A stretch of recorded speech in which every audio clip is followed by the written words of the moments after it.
Podcasts. The People's Choice Podcast Awards voting is up on the 31st of July, so go to podcastawards.com to nominate the following shows. Writers and Illustrators of the Future podcast in the categories of education and also storyteller drama.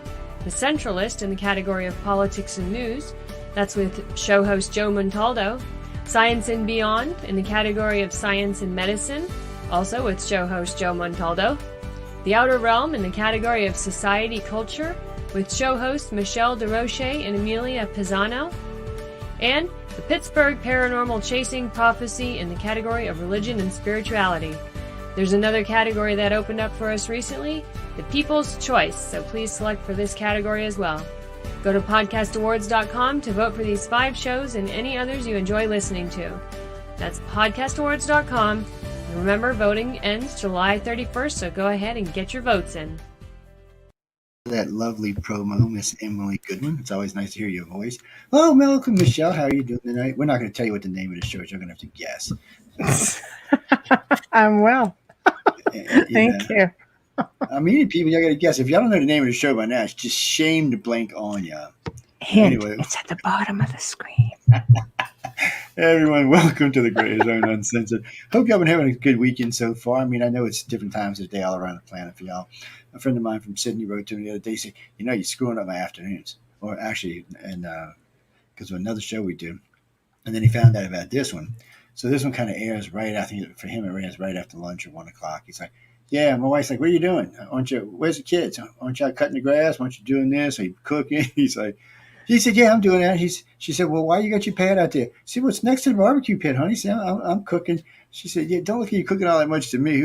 She walks in. She said, I know that asshole. Whoop, beep, sorry. She goes, that lady is next to me, but I know who he is. He said, I told you he's a bad influence. I told you all them damn Americans are bad influence. He was cracking. I mean, we're all good friends. I know his wife really well, and I would have been at their wedding if things would have permitted. They got married. They'd been together for a long time, but they actually got married right in the middle of the U.S. COVID affair. And he said, I better marry her before I kick over so she got some extra money, or vice versa. But they're a really fun couple, and they do a lot of research down in Australia. They actually help the film get crazy and get the science community all rustled up down there.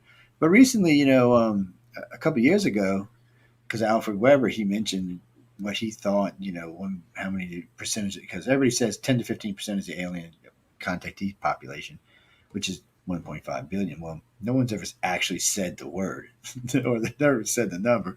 Oh my God. I got phone calls. I'm not kidding you, for 12 weeks, just nonstop. Coast to coast was like, why don't you come on? You need to come on and explain it. I said, no, I don't. I said, just leave it out there. And then for some reason, a big scientific magazine in Australia decided to do a write-up on it. And they were really sweet in the beginning. They were really, in the end. So I did a write-up on them and how they use bad science. They forgot I have a bachelor's in science, people. I'm not, I'm just not a pushover.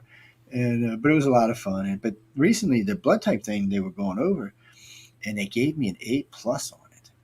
They were like, "Wow, I'm really impressed that you, and all the information that's in this." And the guy said, "I'm not exactly sure what it means for society." He said, "But it's got to mean something because there's a lot of stuff here." So that was very nice, Maybe that was a little toss out for the fight we had for 3 years. I don't know. Or maybe it's just a new group over there. Who knows for sure. They're a lot of fun, and it's been just strange getting it going. But, guys, I'm going to let Michelle, as always, introduce us properly because I'm going to go play with some computers and throw like 3 more on so the whole other side of the world can listen to us. We got to be fair. We want everybody to listen to us. Michelle. Anyway, let me do this.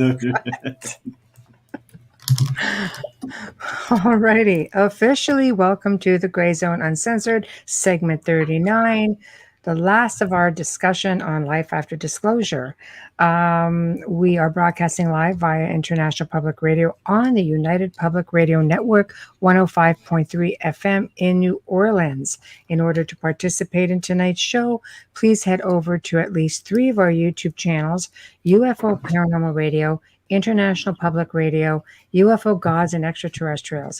Please subscribe and please join in the fun.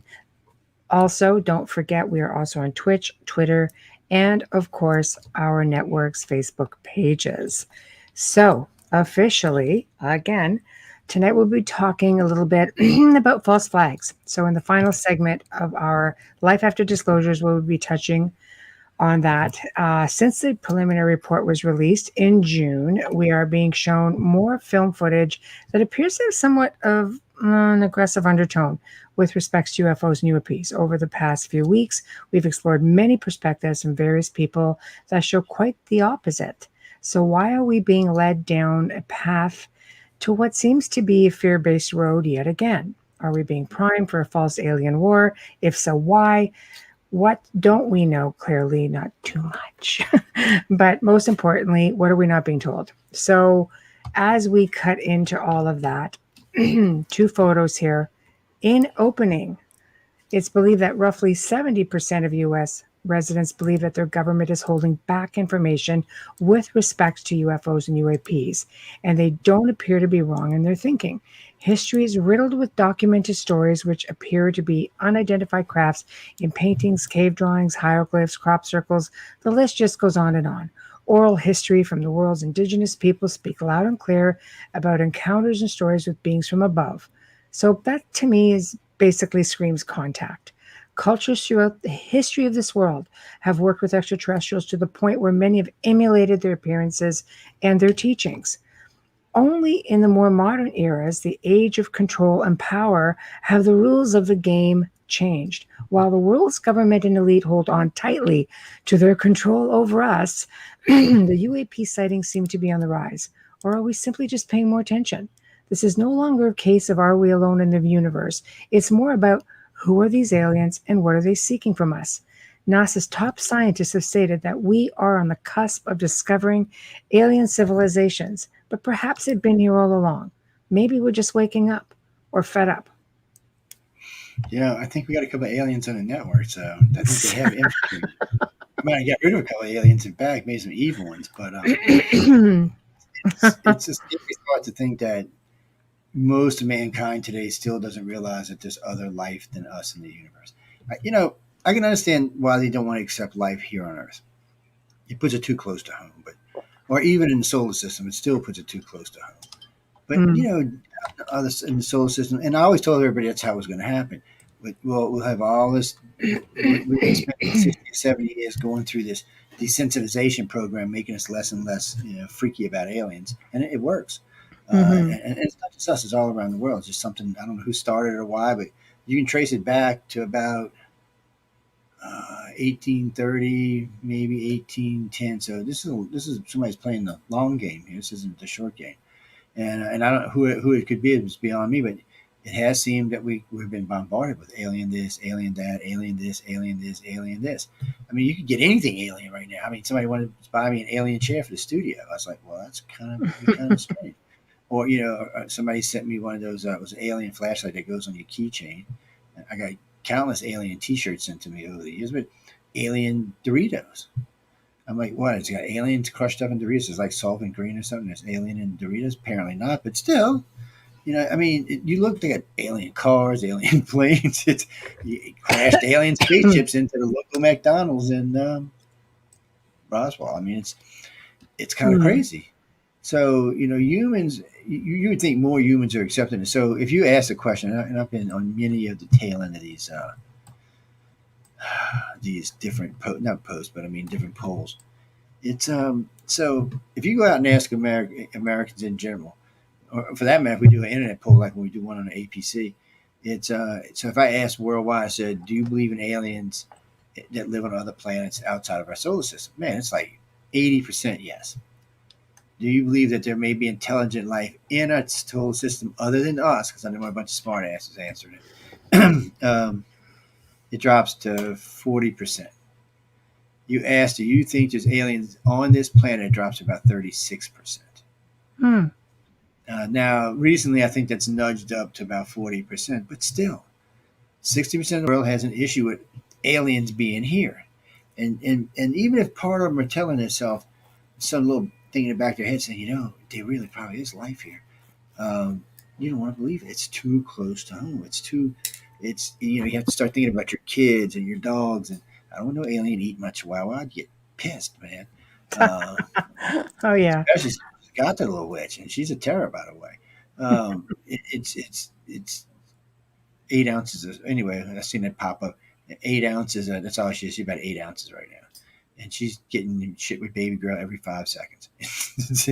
Y'all see videos. I'll be posting them like a crazy person. But anyway, we want to believe. When I ask people about life in general outside of our solar system, they're like, yeah, but we don't think they can get here. And if they do, maybe they just pass by. But they don't want to think they're stopping here and hanging out for any reason. And when you ask the legitimacy of abductees, man, it falls to 25%. Most everybody said they'll tell you sleep paralysis, or they'll tell you this, or tell you that. Matter of fact, guy sent me a study the other day. What alien abduction? He said, "Well, John, alien abduction research." He said, "We're working with this group. I'm going to send you this." And he said, "Sleep paralysis or other sleep apnea." So I wrote back. I said, "You do know the majority of abductions happen while people are awake, not asleep. That's a movie version that says that, but the real version, they're awake." And he wrote me back. He said, "No." I said, "Oh, yeah, I'm afraid so. That's how it works, my friend." And it was hard for them to grasp the fact that they were completely wrong. And I said, I believe in sleep paralysis. I think it's a real thing that happens to people. I said, but not all contactees. I'm sorry, dude. I said, a lot of them get taken going to work, coming home, picking up kids, going on vacations, going to parks, just being out in general, being at home watching television. I said, it just happens. I said, when ET has the need to pick you up, they just take you from wherever the hell you are. And I said, if you got people in your car, dogs, what do they take? Everybody. So take the damn car. So it's not just sitting out there in the open. So I'm like, it's one of those things that we just don't want to think about. They don't want to think that they could be driving home and with their kids in the backseat, whap, be in a spaceship somewhere. God knows what happened to them. And for most of you people, I'm going to be honest with you. If you're under the age of, say, 13 or 12, nothing bad's happening at all. And if you're over the age of 30, 31, 32, nothing bad's happening at all either. It's just that little stretch from puberty to early adulthood that's rough. Well, they figure that's the best time to put humans to their task. We're the healthiest, strongest physically. Our minds are more moldable, more malleable at the time. So it's a good time to test us, to see where we're headed in the future. So that's why you see that. But for the rest of it, it's just what they're here for. Whatever they think they're here for, or whatever they want us to think they're here for. Because don't ever mistake these. They don't lie. They're not like pure and innocent and clean. It's not like they don't lie. They may lie in a different way than we do, but they lie. They got to be lying to our government all the time because our government's just like, what are y'all doing here again? Why did you take the government doesn't know. They do know. They're just the not real government's telling crap. us. That's the problem. That's been the problem all along. It's only been since more modern times of government, like let's say 1700s on, I'll say. There's a lot of sightings that were before there, 1800s onward, where an elite people were, well, I mean, on this side of the world, obviously, but even those in Europe were pretty open-minded to it. When you look at all the different countries that have disclosed, they disclose about extraterrestrials as well. They're not just disclosing about UFOs. I mean, the Vatican's always had an astronomy. We're going to talk about that. They've always been into astronomy. They've always, as we go further into the show, we'll even look at another connection with the Vatican and ETs. I think this is what people are fed up with. Abductees don't want to be told that their experiences don't happen. Heck, we know government already takes them to experiment. So for them to say, well, we don't know for sure that this is ETs, you know what? I think in this whole series that we've done in the Gray Zone, we have more than shown multiple examples of reputable people within their respective fields, of whether it's the military, the government, different, intelligent groups, that they are well aware. And I think people are just getting tired of being lied to. So if you can't lie to the people, what do? You switch things up, right? Yeah, to me, you would switch it up. You have to keep the fear going. You have to keep the control. I'm kind of glad you said that about switching it up because 20 years ago, maybe 15 years ago, I started noticing something about context. There was less and less and less and less missing time. I was like, what's going on here? Are the abductions slowing down? It's kind of worrying me a little bit. I'm like, oh, if they're slowing down, This might not actually be a good thing for us. And but then I realized they had changed their way they were taking people. It's not just that; they changed their ways in a couple of places. So they reacted to the researchers using missing time to find contactees. Hmm. They said, okay, well, we know this is one of your things, and one of the reasons you think people are being taken. So they changed it. And I couldn't tell you how many things they've changed over time, but I doubt through the early ages they changed anything, because I don't think people were smart enough to realize that stuff was going on. And I still remember when I introduced it to the community, how many people got mad at me. I was like, well, I said, then give me a reason. Give me a reason why a number of abduction cases are slowing down. And I said, since I'm getting more than any of y'all in here combined, I'm kind of thinking what's going on here. Why are they slowing down? And I said, y'all are telling me y'all not getting as many cases. I said, so what's going on here? I said, I don't think ET's stopping taking people. I don't think it's slowed down any. I said, I think they adjusted to whatever we're doing, so it makes us harder to find them. And sure enough, about a year and a half later, thanks to some people in Gulf Breeze, Florida, actually Navarre Beach, Florida, right next to Eglin Air Force Base. And I've told this story 100 times. They left their hotel, and I think it was like quarter to 11, 10 minutes to 11. They drove down, stopped at the local Circle K down there, and got some stuff. And they remembered the people being there because it was shift change, which means it's probably straight up 11. And then they went and parked their car and went out to the beach and sat out there. And they had a weird experience, but that's not even the point. The point is when they got back to their car and they drove it around. And when this all went down, I think it was like 3 days later, they found a ticket in between the seats of their car. They had a center console, and there was just a ticket in there. They pulled it out, and the ticket was for 10:30 p.m. Well, at 10:30, they were still and the camera at the hotel shows their car in the parking lot at 10:30. Hmm. But the dispatch's camera and timer and the dispatch ladies said that the car was there at 10:30. So wait a minute, what's going on here? How can a car be there at 10:30 and be here at 10:30? I mean, what the hell is going on? So we talked to the people at the hotel. The car was definitely there. Talked to the people at Circle K. Believe it or not, they remembered the couple that came in, and they had their kid with them. I think that's why they remembered them. So when I talked to the cop, he had told me his routine. He showed me the punch thing, and it was definitely 10:30 when he seen his car. And on his camera, it said 10:30. When he drove up to it and looked around and see what was going on. He said, but when he took the ticket and tucked it in the window, in the side window, so they would see it when they came up to get like halfway down in there. He said he has no idea how he got in between the seats of the car. But it was his ticket, his handwriting, and he legitimized it.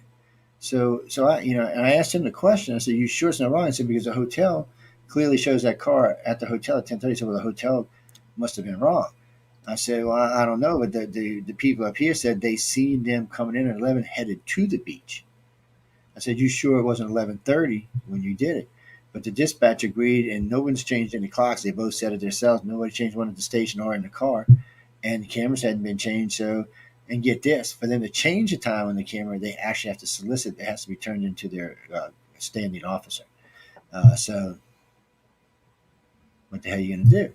How could that possibly be true? I mean, how could the car be there at 10:30 and be at the hotel at 10:30? There's just no explanation unless someone took them and put them back basically an hour before they left. Hmm. I mean, how does that work? I said, you catch up with yourself? The whole thing was mind-boggling. So we had a couple other cases come in with similar incidents, like my favorite one.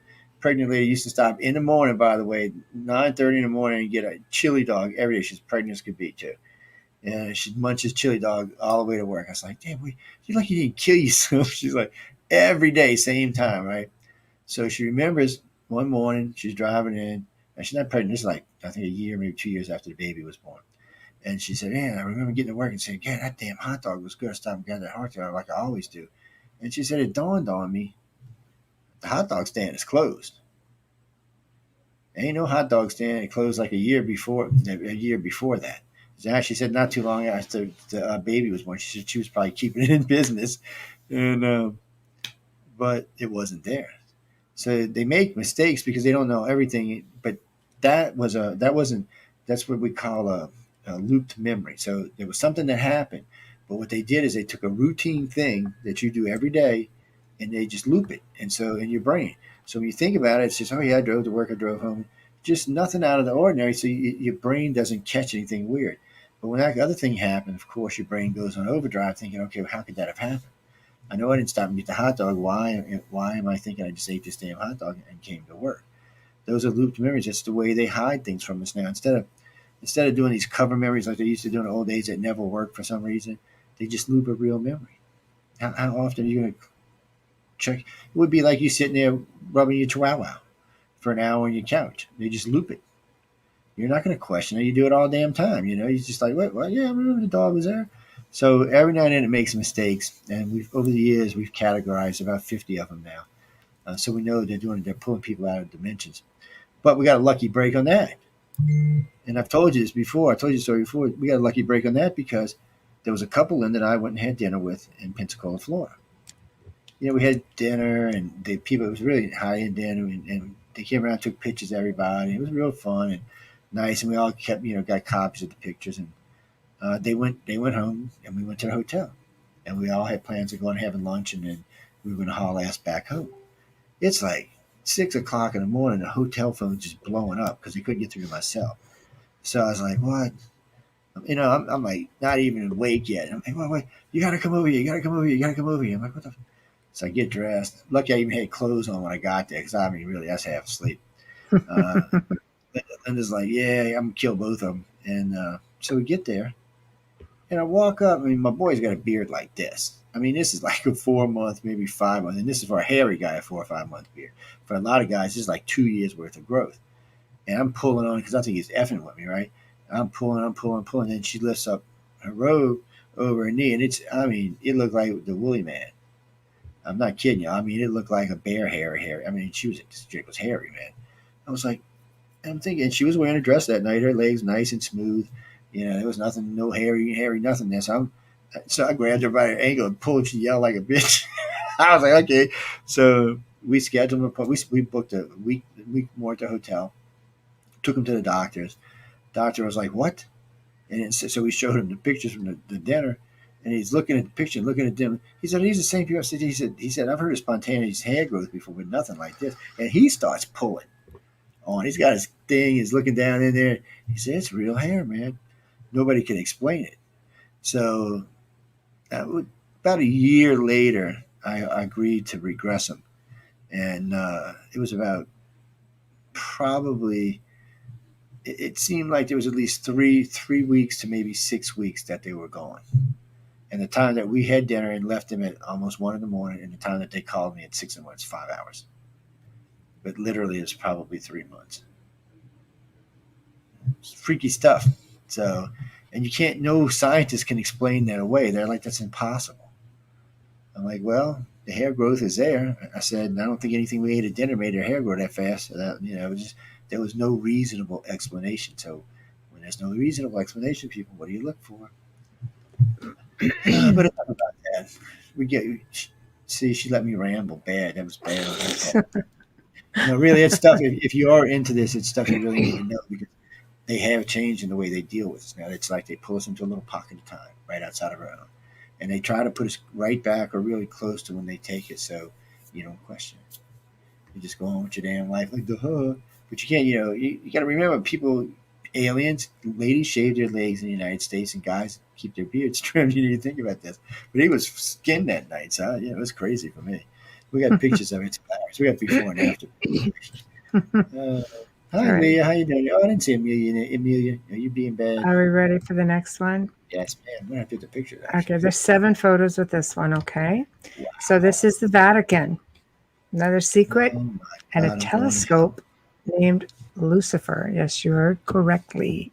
So we know that the church does like to suppress a lot of things and keep its people. So I'm confused before you go. Why did they name the damn thing Lucifer? I don't know. I'll explain it though. So it's believed that the Vatican is well aware of all of our pre-flood history throughout the world. They have numerous artifacts that show this. Some believe that the flood story was created, whereas a lot of archaeologists say no, this actually happened. But they believe that the ideologies range from civilizations such as giants to Earth to extraterrestrials, and that we know that they built their churches over pagan sites, but it's believed that some of these pagan sites contained portals, which would sure explain a lot. So there's no doubt that they know about extraterrestrials. And as we go further into the show, we're going to show yet another connection with that.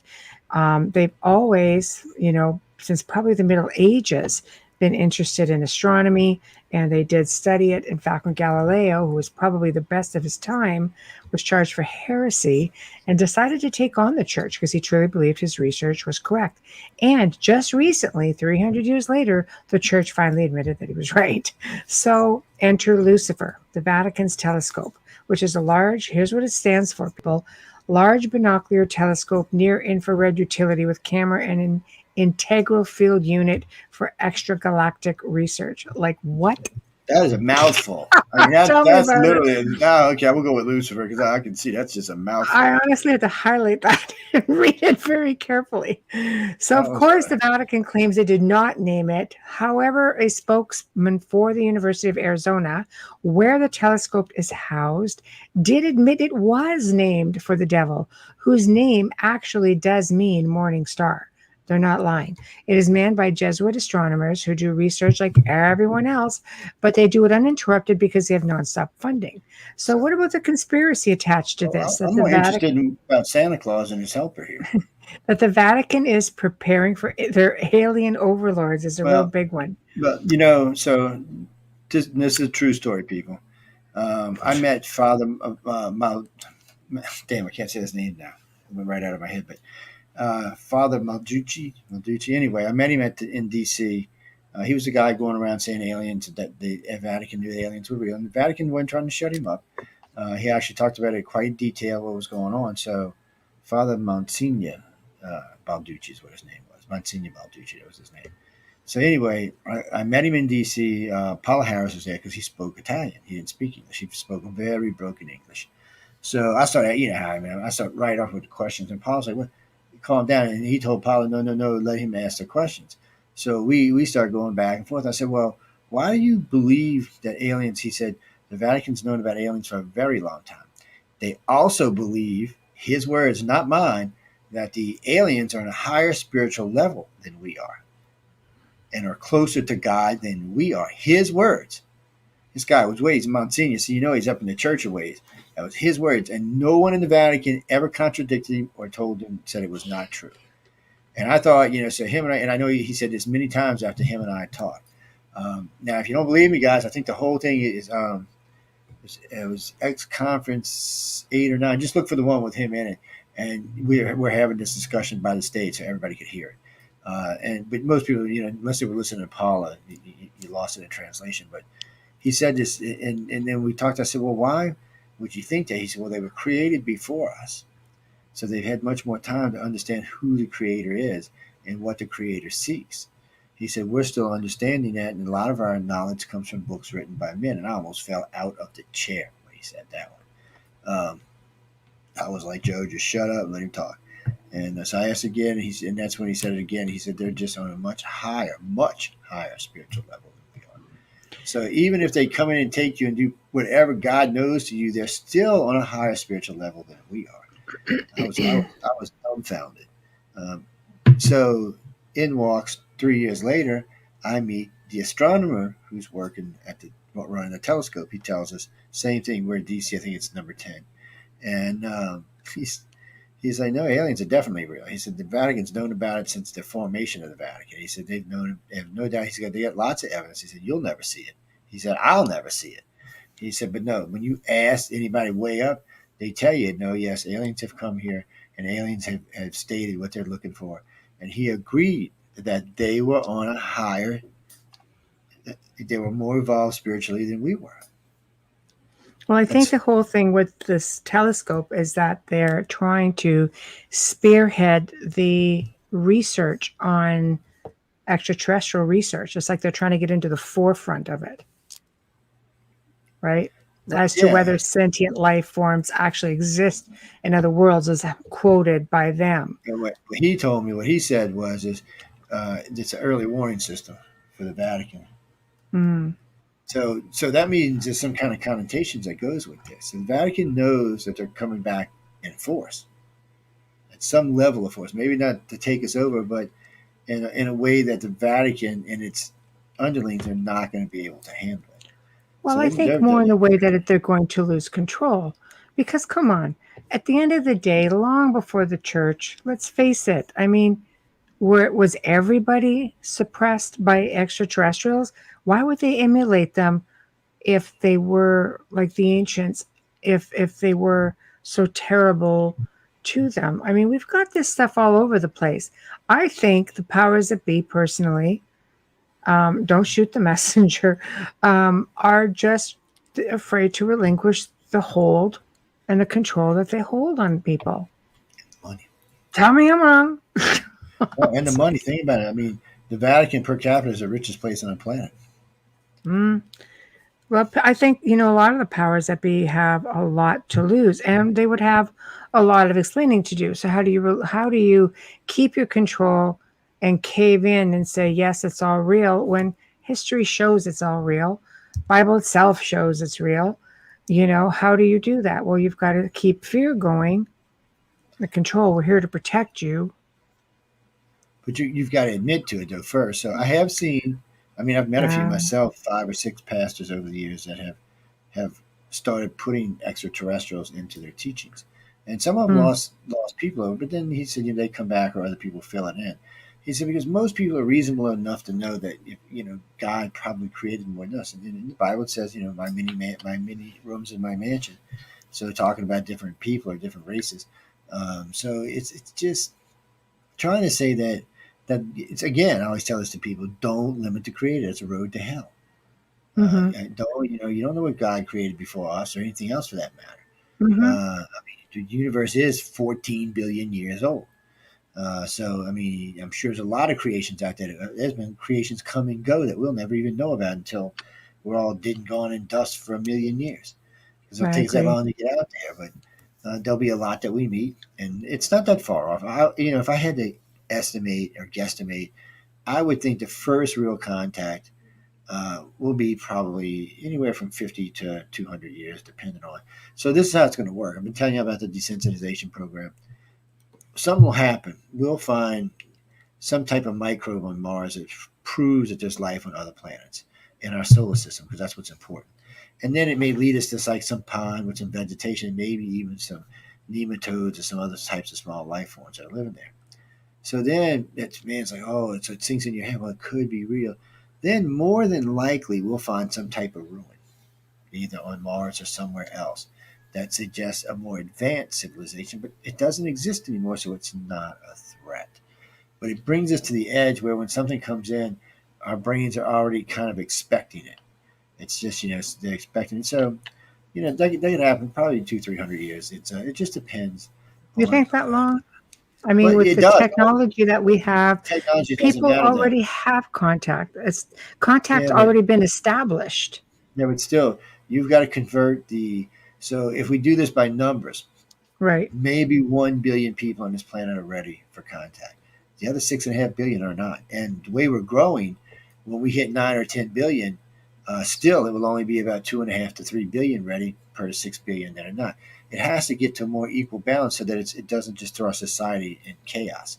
And that's what it's going to do. If they come before it's at least 50-50 or 60-40, it will fling our society into chaos. It would be disaster in a level no one. It'd make COVID and hurricanes and And you believe volcanoes and that for sure? oh yeah, You because think? I can see it. I mean, South America, even though they have probably more contact than anybody, they're Mm-hmm. not they're not ready for open contact. Neither is Mm. India. They're not. Even though India believes, they're still not ready for. If you ask them, they're like, no, it doesn't exist. That's not real. Mm-hmm. Because everybody lives in this their own little self-contained thing. And if aliens are not in there, and you're trying to shove it in there without anything else, it's not going to work because it Well, I'm not disrupts it. saying don't do it gradually, but I think media has been doing it for years. Star Trek, Star Wars, Contact, all these Yes, shows. but think about all those shows except for the new ones. Always had a message in them. Yes. Yeah, Don't be a to prepare racist. people too, though. But there's Gene always been a Roddenberry, message. I mean, he knew stuff. He probably was an alien. But the Contactee new for Star sure. Treks like Discovery, that's not Star Trek. Don't get me Right. wrong, I like Discovery. I think it's great sci-fi, but don't take it for Yeah. Star Trek people because it's playing out of places it shouldn't be. It's trying to change all kind of things around in it, and just the way they act, they wouldn't even be allowed in Starfleet. They'd be thrown out. Mm. Even in Kirk's days, they would have been getting thrown out, which is where they were actually. So Hmm. it was a strange thing to watch. I was like, wow, Gene Roddenberry's probably flipping over his grave right now. So that's why they're going to bring the new one in so they can bring it closer to where Star Trek is. Hmm. And it's a shame, but it is part of the desensitization program. Deep space, it's close, space close to home. And I don't think we'll really, I really think if I believe the abductees and contactees, there won't be any formal contact till we leave the solar system. Us, not a probe. We've already got two of them out past the solar system. The two Hmm. voyages are out there, but not until we leave the solar system and reach our first solar extrasolar planet, which would be in the Proxima Centauri, 3.8 light years away. So at half light speed, it's going to be an 8-year trip. But that's not even how it's going to go. I'll tell you exactly.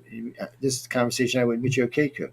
So what they're going to do is they're going to blast you. Not even going to blast you out. They're going to send you to a waiting station, like a hotel or something in space. A ship's going to come by and pick you up in zone L11. That's the most excellent place to run straight through and pick up what they call the currents of the solar system to help you gain speed. So they'll launch you from there. You'll be cruising along. You'll probably stop at some colony on Jupiter or one of the moons, Io or God knows they got so many moons around both of them. But either Jupiter or Saturn, there'll be probably multiple colonies that you'd be able to stop on, whichever one happens to be arranged. You'll stop there, may change ships, may refresh. Then you'll zip out somewhere on the Oort cloud. There'll be another one. You'll stop there, freshen up your ship, probably hang out. They'll be swapping personnel. Then the next one will be halfway to Proxima Centauri, which is about a light year from where you are. So it'll take you 2 years to get there. So you get to that station, you'll be doing whatever the station, probably hang out for a while. But then you're only 1.6 years from Proxima. So, you might have started out at 8 on this trip, and you might be 16 or 20 when you get there.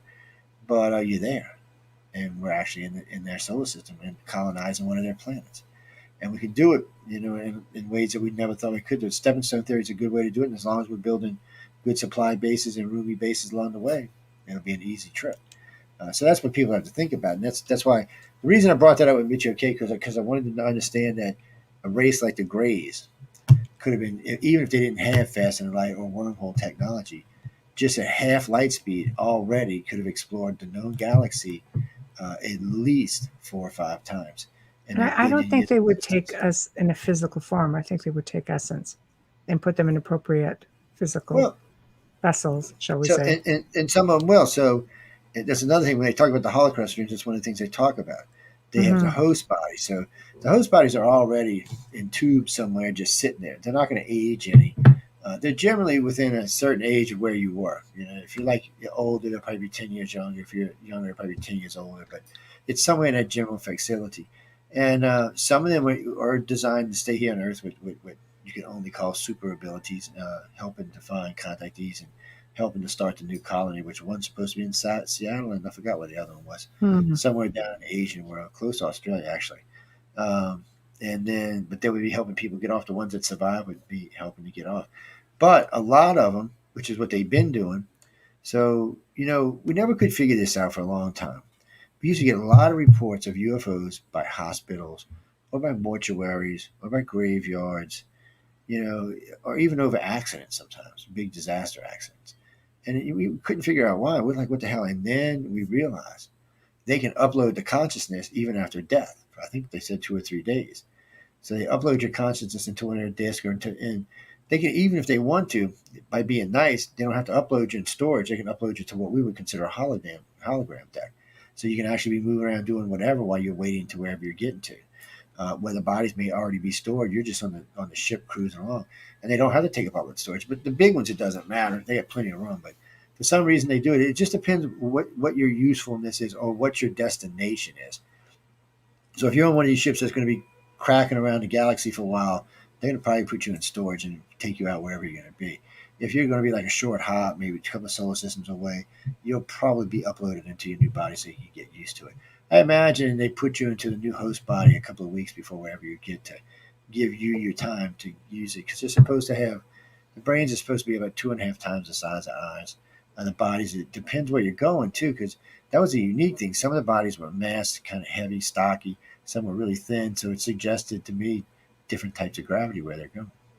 So that's Mm. something else they got to get used to when they get there. But you hear a lot of contactees talk about this, and you get a lot of them. You would like to ask questions, and when you put a question to a group of 50 or 60 contactees and wait till they get taken so they can come back and answer, the trick is you can never let the abductees and contactees know who each other is because it takes away, it's not a blind study. See, now it's a blind study. So when they come back and I'm sitting there, writing things down or looking at my email or on the phone, and I'm getting identical answers from like 40 or 50 of them, it freaks you out. It's how we found out about the blue planets. It's how we found out about a lot of things. It just freaks you out because you're kind of like, what? And no one ever before us even thought about doing that.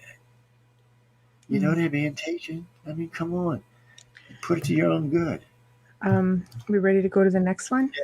Yes. Because we're not getting very far. It's your fault anyway, because I didn't get a good enough rant the other night. So You can rant. I'll let you rant. where's Amelia? That's all Amelia's fault, damn it. It is. She's making pizza dough. She's making us jealous. Okay. So drones and probes. We've talked about this. One photo. I thought this was pretty interesting because this is somebody coming forward. I guess we just have to, there's a few people coming forward right now. Harvard astronomer Avi Loeb strongly believes that ancient alien civilizations most likely would have sent probes to Earth and that it is a sign that they are watching us. He believes that the Oumuamua could be a craft sent here to collect information, receive signals from previously sent probes, sent by aliens, by the way. If they were a security threat, he states that there's no way any intelligent reports would reach public ears. The concern, of course, and we've stated this before, is that Russia and China could send drones out. He suggests keeping our eyes on the sky. Now, okay, you can go on. We have more pictures there, Joe. The next one is Avi. And keep going. Yeah, keep going. Yeah, we're past that. I'm going. Right there. There's Avi. There's Avi. Now, here's the next one. We'll just try to jump ahead a little bit. This one is a curiosity. Israeli scientist and his claims of a galactic federation. I thought this was interesting that somebody in science would actually come out with something like this. His name is Haim Eshed. He is a respected professor and a retired general. He oversaw numerous Israeli satellite launches in his position with the defense ministry in Israel. He's also claimed that we are in communication with extraterrestrials. He goes on further to say that the UAPs, UFOs are here. Humanity isn't ready yet, which is what Joe's been saying. He claimed that Donald Trump did in fact know about the aliens. It was on the verge of revealing so, but made the decision to keep it to himself. According to him, the Galactic Federation had been waiting until basically today, modern time, to develop or reach a stage where we will understand in general what space and spaceships are before the Galactic Federation says anything. Many people wonder if this is a publicity stunt for his new book, or is he joining the likes of Nick Pope and Paul Hellyer by opening up about what he knows with respects to all of this. He's a 12-year veteran, or actually a 12-year veteran with the U.S. Air Force. Dan Sherman made a claim that the NSA ran an electronic communication program called Project Preserve Destiny with extraterrestrials that did relay details about abducted humans. And these people were returned to, again, Joe's talked about this, to their picked up locations unharmed with their memories wiped clean. His testimony matched what Haim Eshed said about U.S. extraterrestrial agreements and genetic experiments. So is there a galactic federation monitoring human affairs? It's believed that there is, among other alliances which regulate alien visitors' activities in our world. But they do say it is believed that government and military has no real idea what UFOs and UAPs are, but yes, they do. These are the lies. Humans cannot make crafts that can maneuver like UAPs. We can, and we do, and we have. UFOs are a threat. Apparently, they are not. And if they were, we would not have acted, would they not have acted on their superior technology in an aggressive manner before now, which Joe has also said, which they have not, or they would have, I think, acted long before now. Well, it's all in the way you look at it. For some people, yes, they have acted, but I've said this a million times. When people tell me, "Oh, we're going to have disclosure," I'm like, "No, we've already had disclosure. What the hell you been?" Okay. So there's 2 photos under there. Sorry. Well, there is a disclosure on UAPs, but they just do not seem to be going. There's that one and one more. They do not seem to be. Nobody wants to talk about ETs, yet we know that they know about ETs. Maybe they just don't know as much as they want to know, but at the end of the day, they know. Well, they know what they know, which isn't much, but they know what they know. Right. And then there's always the other problem. In the early days, everything was compartmentalized, and it really still is today. So, you're like Nick. Nick had, he talks big, but he only had X amount of stuff he could touch.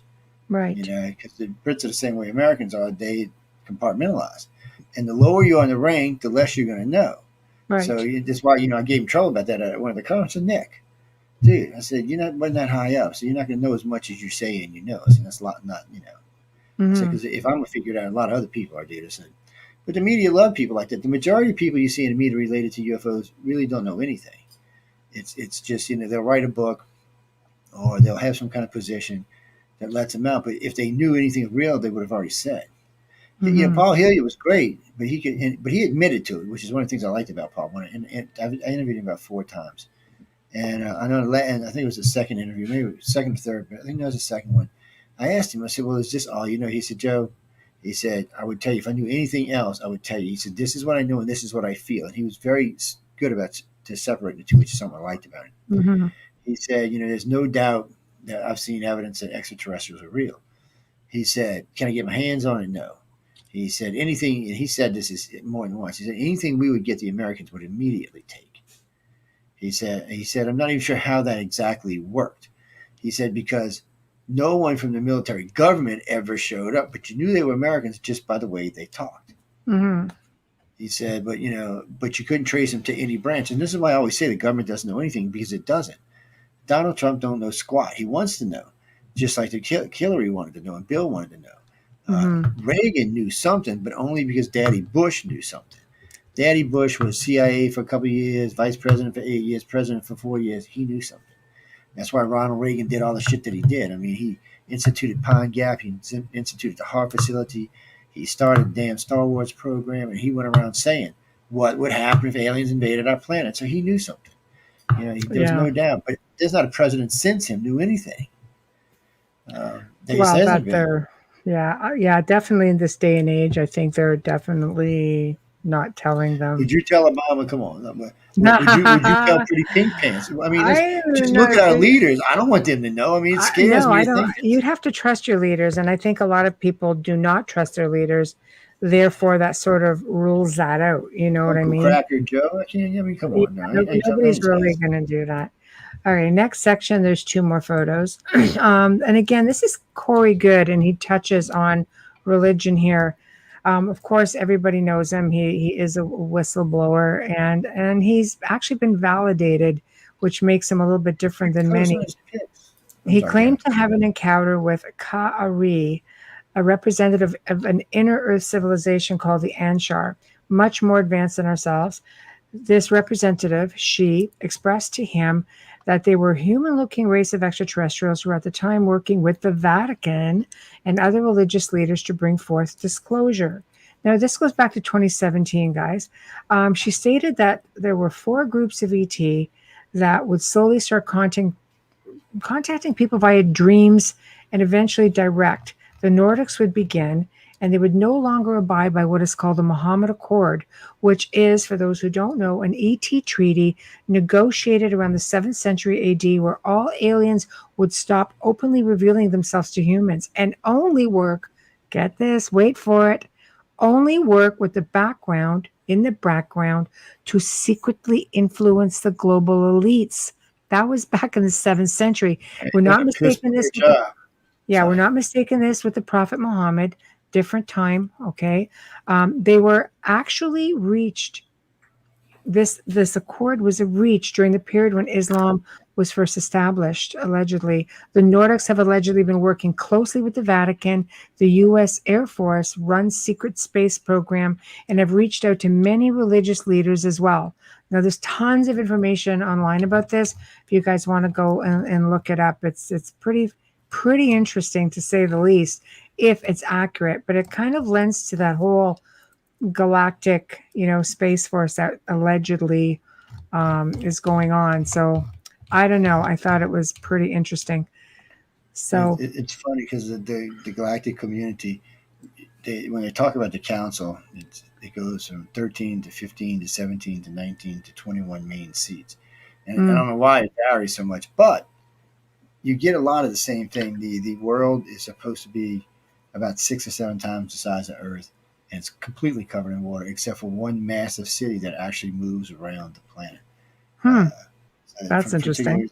But when they talk about the city, it's probably the size of our planet, and they said that's where the council's actually at. That's where they meet. They all keep diplomatic groups there. Each person gets their own little section of the city. And they have their little things, whatever they do, and it's right there. And then they all meet. And what was interesting about it was they talked about the meeting room long before Star Wars put out its recent movies, which was interesting because they said it was an open ball that came up, and all the chairs could move and get into a slot and be in place. And the way it was set up, everybody could hear everything. And anytime they spoke, the thing would come out and take the spot and speak, which was very interesting. Also, they said there was a top that dripped down like a giant drip, and it was full of life forms that were actually breathe water. I guess lived in the water. Wow, that's interesting.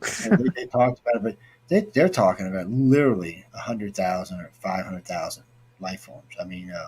Different societies.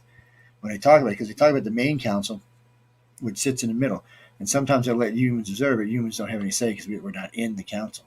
You have to be, I guess, a spacefaring race. Yeah, I think they actually judge you on your first colonization or something, but you have to be a spacefaring race, which we're not. We're nowhere even close to that. So it's kind of strange. I could see them wanting to watch us because we are kind of scary. And if it's true about the reptilians using the grays and we all have a little bit of their DNA in us, then we could be a threat in the future. We could even be a threat to the light beams in 1 billion years. It would make sense if that's the case, of course. If we have the grays, reptilians, and we know we probably have the humans and reptilians in us.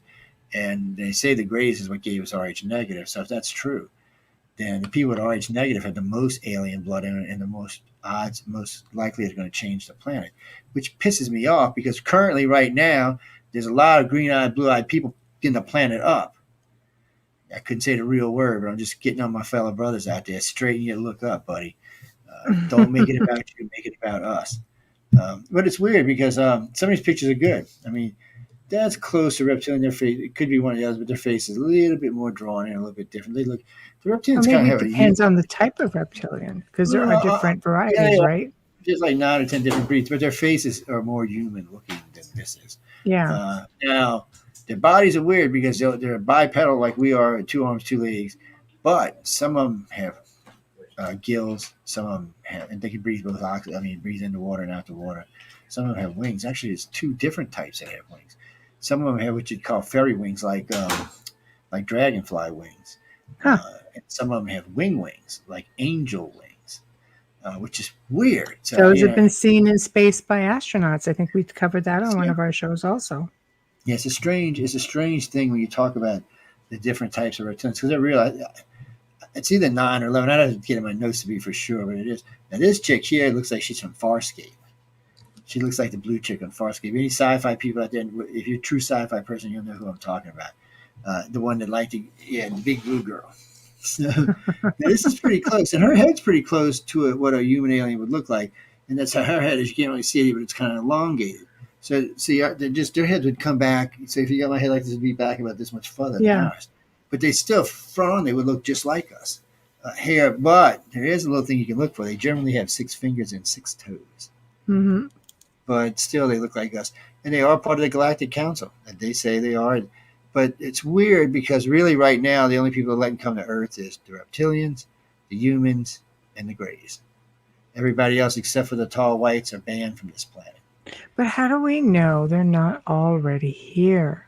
Well, no, if they're already here, the Greys are going to remove their ass forcibly. That's how we know. So Hmm.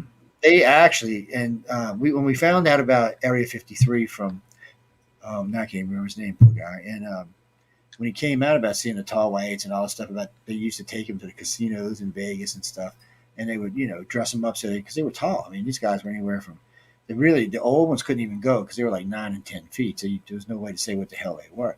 But a lot of them were 6.5, 7 feet, so they could take them out places. They'd put glasses on. They were kind of almost pale white, though, a little like you hadn't seen sunlight in your whole life or something. It's just their skin color. Hmm. But the teenagers and all were not much taller than 6 foot, 5 foot, 6 foot, so they could be taken out in public. But when I first heard these stories, Charles Hall, that's his name. When I first heard these stories, I'm like, Charles, I said, I don't believe that you believe this. I said, I believe you believe this story wholeheartedly. I said, but dude, come on. I said, it just doesn't make any sense. They went to go gamble at the casinos.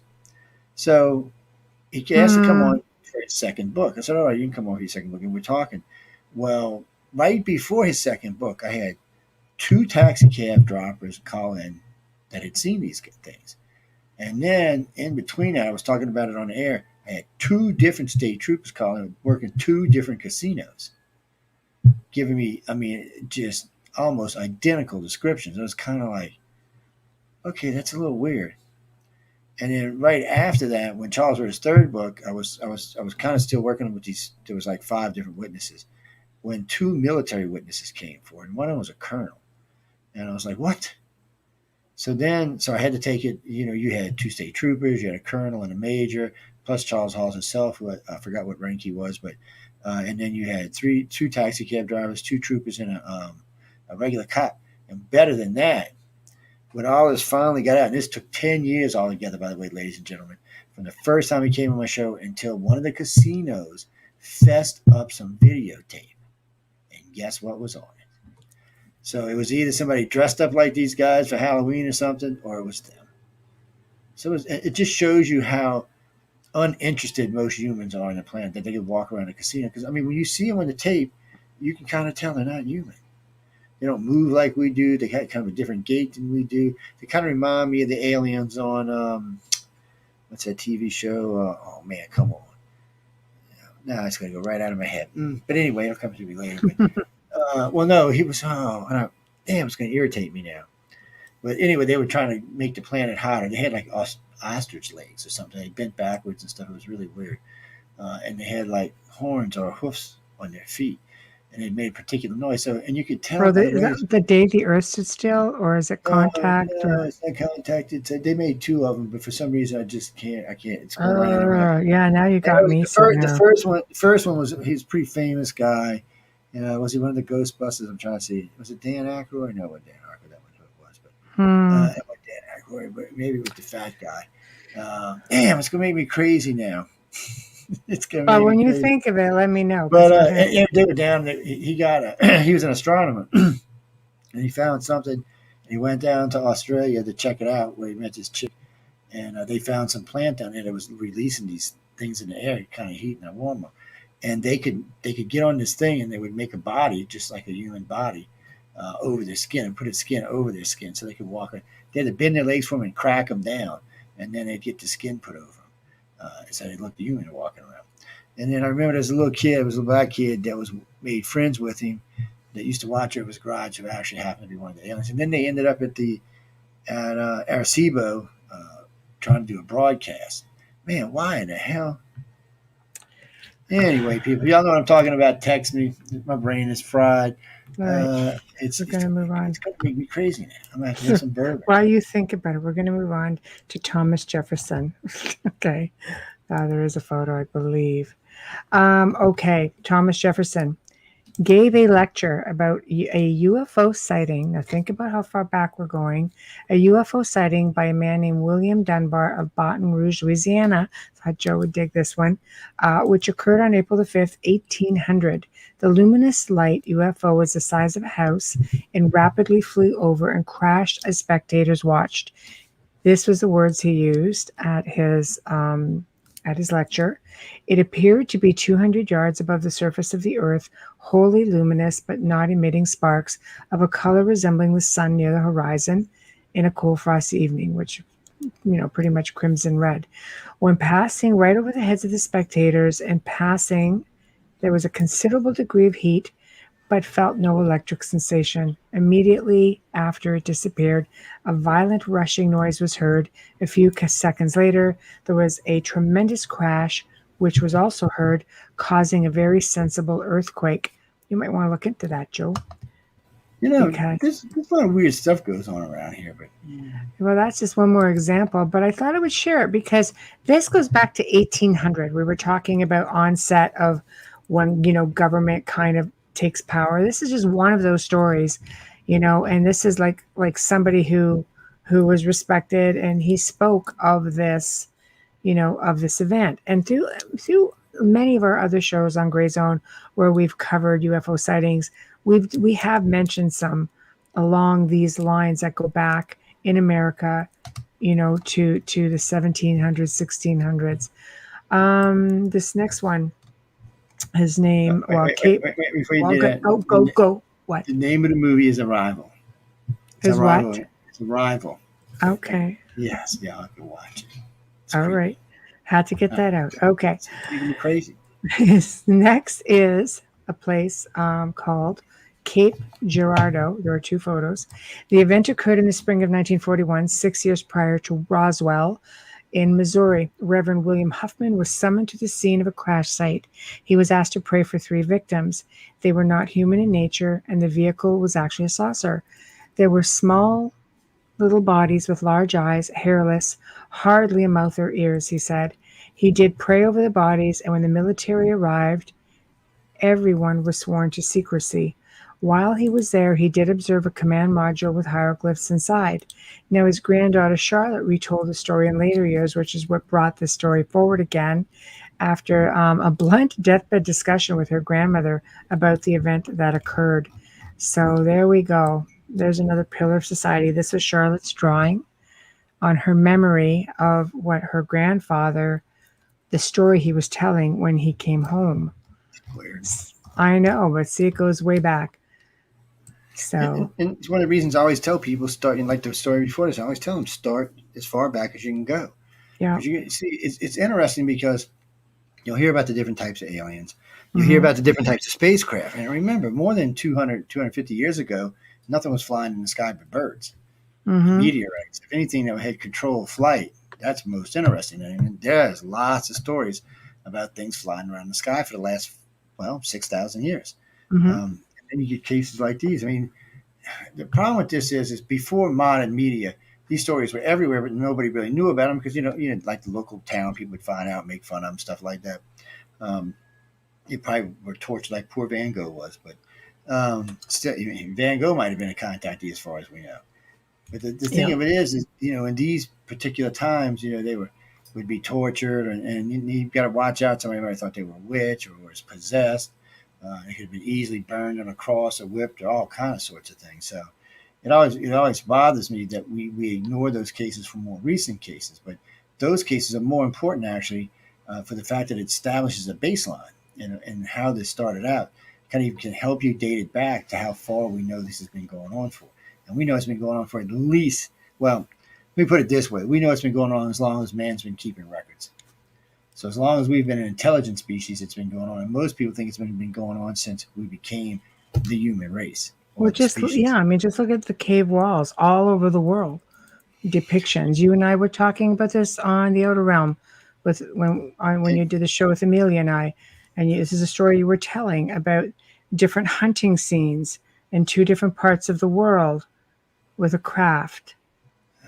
Yeah, I know. And those kind of cases, because, there's one in America and there's 2 that I know of. And there's probably more than that, but there's one in America and one in Europe. And the one in Europe is actually almost 50,000 years old. Wow. These are things that it's hard to ignore. So what they said, it was clouds that stopped a deer from running. I mean, no, that's not going to work. And frankly, exactly. Indians and the ancients knew what a cloud looked like. So, but something else that bothers me about so-called evolution. So we know as modern humans that there are humans on this planet living far below any of where we are. There are still people living in the jungles with no electricity, no telephones, no running water, no toilets, no nothing. Hmm. So you have to stop and think. At the time, at 50,000, even 100,000, even a million years ago, there should have been different places on this planet that the races were more advanced than the cavemen. Hmm. Might be why we found O parts, which are out of place parts, ladies and gentlemen.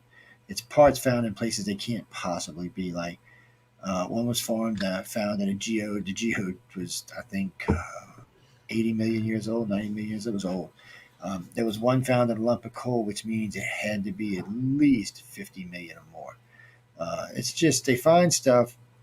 They found a battery in something, which they still don't know how this battery was made. Something like 150 million years ago. Hmm.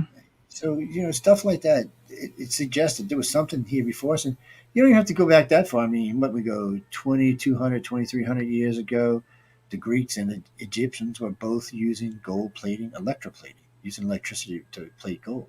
And we did a show on that with out of place Yeah, I objects. We'll know. have to do another one. Look at that mine that was found that we talked about. That was 250, what was it, million years old or something crazy like that. And they could not figure out it was fully functional, and they could see that it was from an advanced civilization because it wasn't primitive, it was really advanced. And hence that's the problem. We know throughout our history there are things we can't explain, and I guarantee you, there Mm. are rooms like you see in Indiana Jones full of stuff that the government don't know what to do with, or how to use, or even mess with. But my problem How do we grows keep in. control? My real problem comes into when I start hearing Mm. there's been 300 and 400 and 500 alien crashes. Okay, that is a far worse record than the FAA has. I mean, really.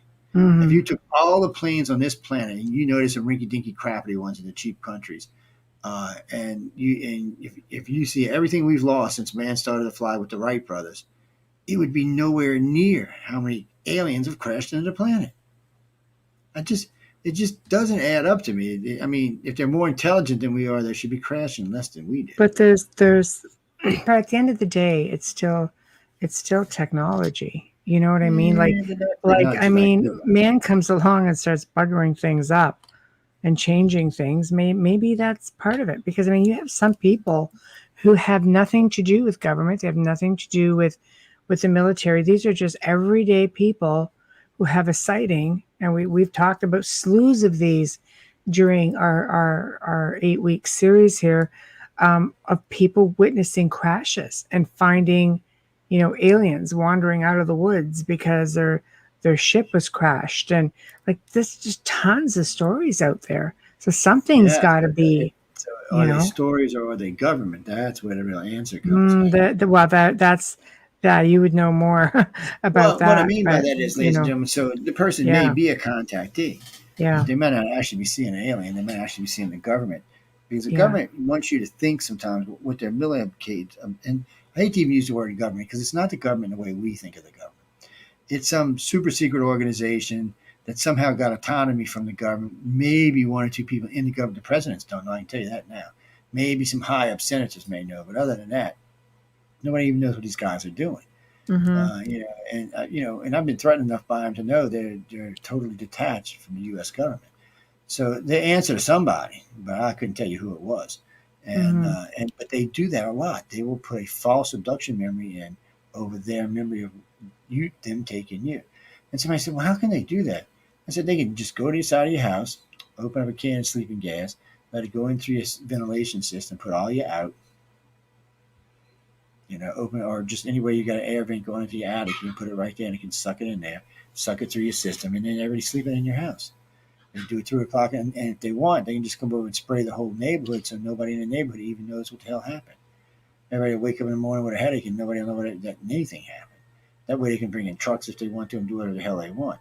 But Mm. then they can't leave a memory, so they get, instead of trying to do some fancy dancy shit now, what they try to do is just say it was an alien that took you because they're looking Mm. for you things. But a lot of times it tips contact each other, but a lot of times it don't. Mm. It's just something they do. But who they are, who they really are, is anybody's best guess. I can tell you, it's probably people from like Skunk Works and Lockheed and places like that, ex-military colonels, generals, admirals that have retired now are working in this project or in this program. And even they are probably compartmentalized. Each one probably has a slice of the pie. And each one's probably handed a particular section of the world to deal with. But still, they're a Still, lot. that's a bit wrong on It every is, level, but they're just as lost as we are. I mean, I know when I met Senator McDonald, that after having a conversation with him, I realized, I mean, this guy was in charge. He was the chief guy sitting on the board for our security, and he knew nothing about the TRs. Nothing. He was Hmm. so pissed when I gave him the rundown. He was so mad. And I said, "Well, look, explain to me why all of these UFO sightings are happening over these areas." And when he looked, he knew they were all classified no-fly zones. So he knew right then and there it was ours. So and I still can't to this day believe that he went ahead and sent me that vanilla envelope with all that information. He didn't have to do that. He was that pissed off that somebody was running a top secret aircraft program that he wasn't aware of. Hmm. He was just mad about it. And once he found out, and I imagine when he went to DC, they didn't have no choice but to tell him because he was that pissed. And he's that Mm-hmm. far to that. I mean, he was a 24-year incumbent senator, so he had some tout. You didn't want to go pissing this guy off or killing him because everybody might look and see what's going on. Mm-hmm. But he just sent the vanilla envelope, and all it did was just helped us understand what we already knew. We knew about the TR-3 Breeze. We knew about the Aurora craft. We knew about a lot of things they had been flying. We were just grateful they quit flying whatever that shit was they got the Casey family, not the Casey family, I can't remember their name now. The one in Texas where their family was driving along the highway. The thing was being chased by a bunch of helicopters and planes. It flew over their car. They stopped to get out. It irradiated. It killed the mother, radiated everybody. Melted the asphalt on the ground. It was crazy. There was lots of physical evidence in this case. And it did kill the mother. All over Hmm. some weird UFO they seen. And it was a well-documented case. But it wasn't ET's. It was ours. It's some kind of nuclear craft we were trying. As a matter of fact, right after that, first time I heard about that case, I invited Stan Friedman on because he was a nuclear physicist to talk about nuclear aircraft. And he told me, and which I was already kind of thinking of myself in my head, but he told me the reason why. And then, it's funny, about 6 weeks after we had this conversation, the government came out and said the exact same thing. So he said the reason why we don't use nuclear aircraft is because we have to store nuclear rods in airports. And we weren't worried about citizens, but it would be an ideal place for a terrorist to either blow them up or just create a dirty cloud that covered the entire city and the entire airport. So they said, and it would have been lots of them because if all your planes were nuclear. But the thing about it is, a nuclear jet running on a rod could run on that same rod for 5 years, and, Hmm. and the only pollution it makes is the rod. It's not giving off any carbon, nothing in the air at all. It's just circling the air through. So the only thing was the rod. So as long as you contain the rod, it didn't even make any pollution. So it was kind of strange. But Mm-hmm. we were against that, and that made sense to me. So it was probably some type of nuclear craft we were testing for the military that got out of control. That's why all the helicopters and planes were following. They're trying to recover the damn thing. But Cash Mm-hmm. Landry, it's a shame because it did kill her, and it wasn't a friendly death either. Radiation poisoning is not a good way to go Mm-hmm. unless you know the right. Um, are we ready to go to the next one? There's a video and a photo, which is the USS Omaha. The event occurred July 15, 2019. There was footage posted by Jeremy Corbo, who is a UFO enthusiast and filmmaker. We've shown other of his clips before. And he says it shows a significant UFO event. The clip shows a radar screen with several objects moving around the ship. In fact, there are as many as 14 of them seen on the screen. The event actually lasted 2 hours from 9 to 11 p.m. ballpark when one of the objects plunged into the sea. That's when it stopped. No wreckage was found when the U.S. submarine went down looking for it. So I guess the main question here is was it theirs or was it UFO for real? So Actually, on the I'm next playing with page the is the clip. link. On the next No, page, if you go down, I'm just playing with it. I wanted to see how do you long it have it? was. Yeah, I was just seeing how long it was before I clipped it up. So where did I go? Where'd StreamYard go? There it goes. Remove and share. We'll take. We don't want the audio in there because it's just really horrible sounding.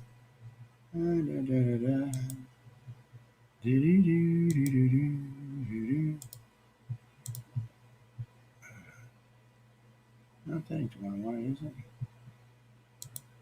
Okay, so apparently I'm losing my mind. Let me take it away. There we go. It's easier to do it like that. There we go. So let's hit play. It's really hard. Oh, I can hear it.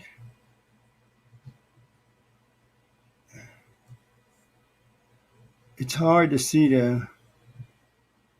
We're looking at a radar screen, guys. I actually need to blow it up if y'all can. Yeah, now I can see it good when you blow it all the way up. Yeah. 59. So it's closing in 59.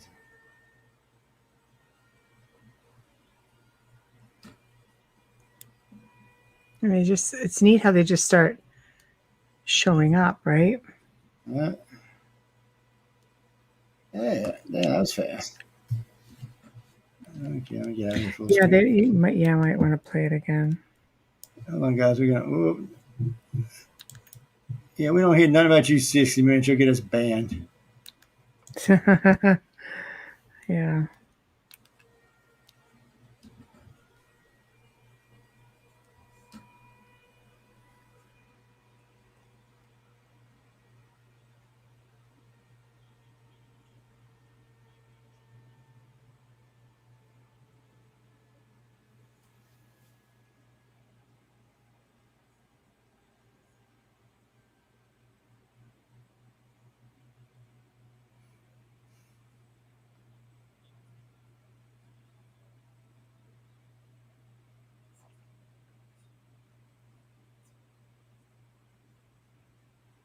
Well, they ain't going that fast. I wonder why.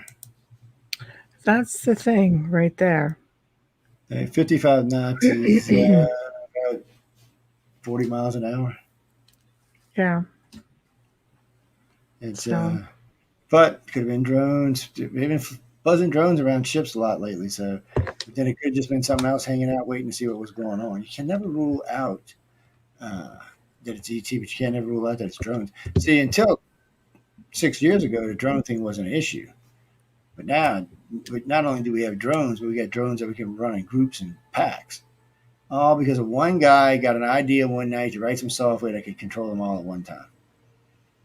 Now everybody can fly, and it wasn't even classified stuff because he's a private citizen.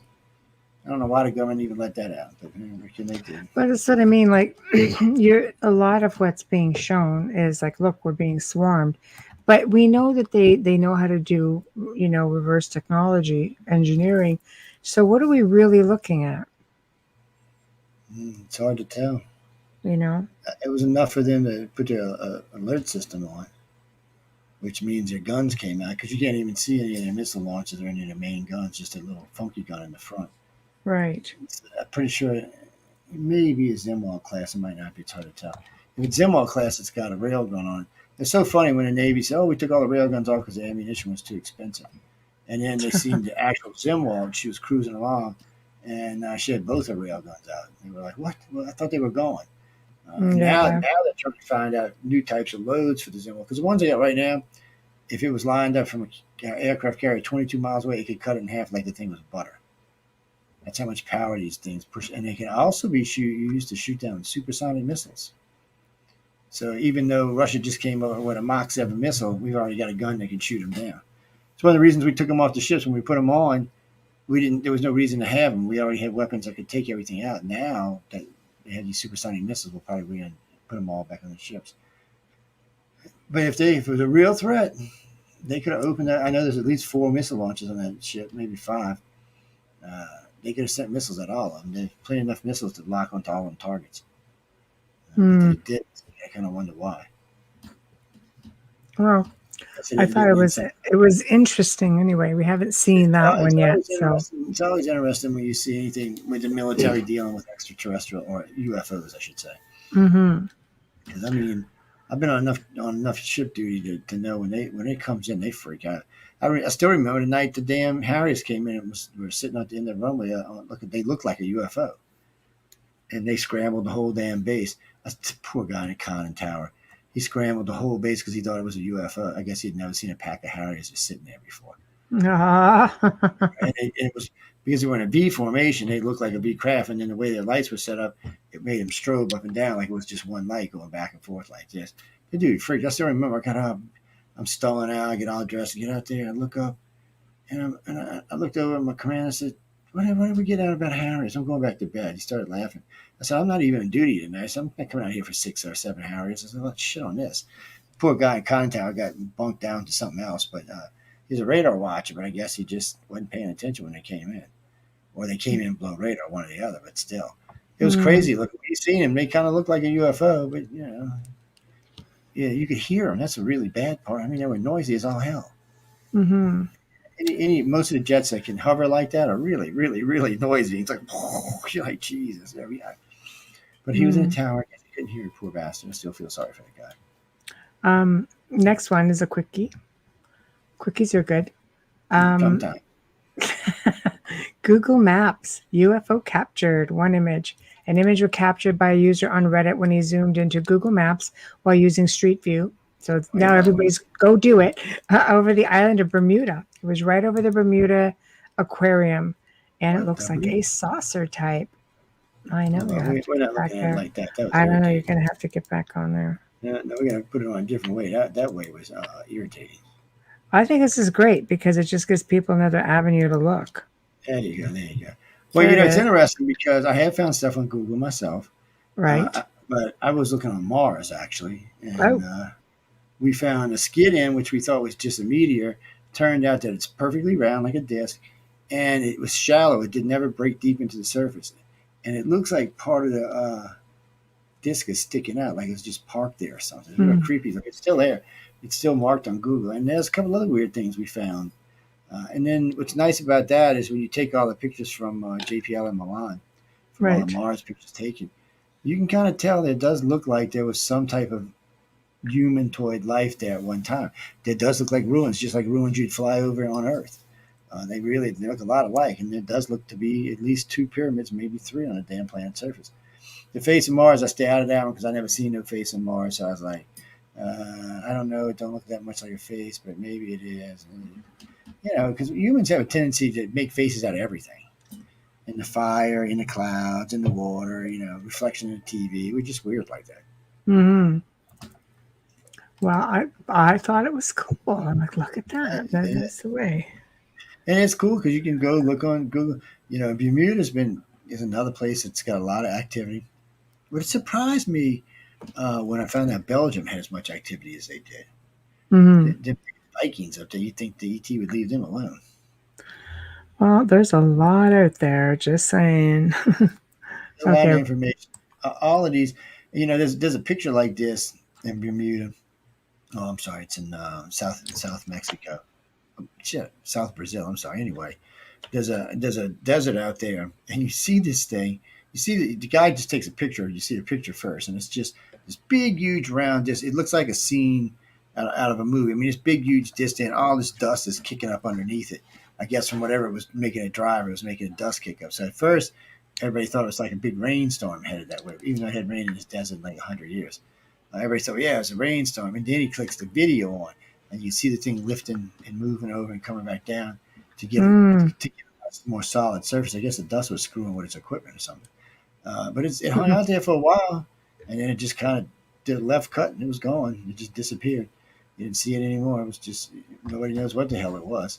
But they get lots of sightings all over South America. Maybe old Chupacabra is one of their babies that escaped. Never know.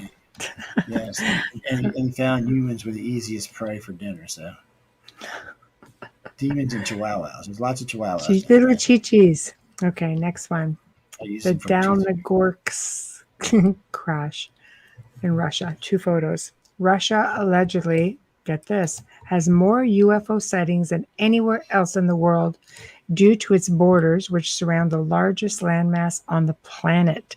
This incident in specific occurred January 29, 1986 at 7:55 p.m., is noted in records as one of the best documented crashes ever. The crash occurred at Izveskovaya Mountain, say that 3 times. One witness stated that it flew silently and parallel to the ground, 3 meters in diameter, and near a perfect round shape with no projections. Its speed was roughly, they say 15 meters per hour. I thought that was a little bit odd, 15 meters. As it approached the mountain, it jerked and fell downward like a rock There was mesh-like fragments found at the site. There were allegedly 33 registered sightings in that area in just one day. God, one day. So that's one of the pictures. And there's one more after that. I believe there's two pictures. Yeah, I was looking at that one, this one right here. Nope, apparently not. Oh no, it was one photo, one video. Was it? No. Oh, look at No, I had two pictures, and I guess I forgot to put there. Oh no, they're side by side. Sorry, side by side. So screen. Oh, okay. Oh yeah, they're side by side. Okay, so while you're getting the video ready, I'll say what it is. This is the International Space Station, and this is apparently a fleet of UFOs. The event occurred on July the 11th when the ISS captured images of a huge fleet of bright objects passing by. The objects are definitely unknown in origin. However, they all followed a fixed trajectory and flew at different speeds. They did not appear to be space junk, as they did have a fixed route that they were following. There you go. Okay, let's see. Stop. That's the picture, and then you have the video. Let's drop this out. Yeah. Let's no. Stop screen. We don't want to do that again. There we go. Window. There it is. Hit share me. There she blows. That's the one. No. Oh yeah, that was it until I just clicked it like a dummy. Okay, yeah. No, this one here was like really short. Because I think it is. I don't know. I didn't have a chance to open it up. I just clicked it. Okay. Well, you could speed through it. It's not like you have to play it through for 4 minutes. No, I wasn't trying to do that. I just, for some reason, when I went to click the video, it went bye-bye. I clicked the wrong one, I guess. Oh, I see. Okay. Yeah, I'm thinking, I didn't think it was that long. I don't put long ones on there. We have a hard enough time trying to get through everything. There we go. So y'all can read what it says. I'm going to pop it up on full screen. Yeah, that's okay. 4 minutes. So just buzz through it. Yeah. Okay, now I can actually see here what we got. Huge fleet of objects passing the ISS on July 6, 2021. Well, wait, that was just a few days ago. Yeah. Captured hundreds of known bright objects moving through space. Were you astronauts throwing trash out again? Shame on you. I've told y'all about doing that now. That's not cool. That's not cool. Bad. Naughty, Trust naughty. me, y'all don't get music either. Let's see. Yeah. Y'all can read all that for yourselves.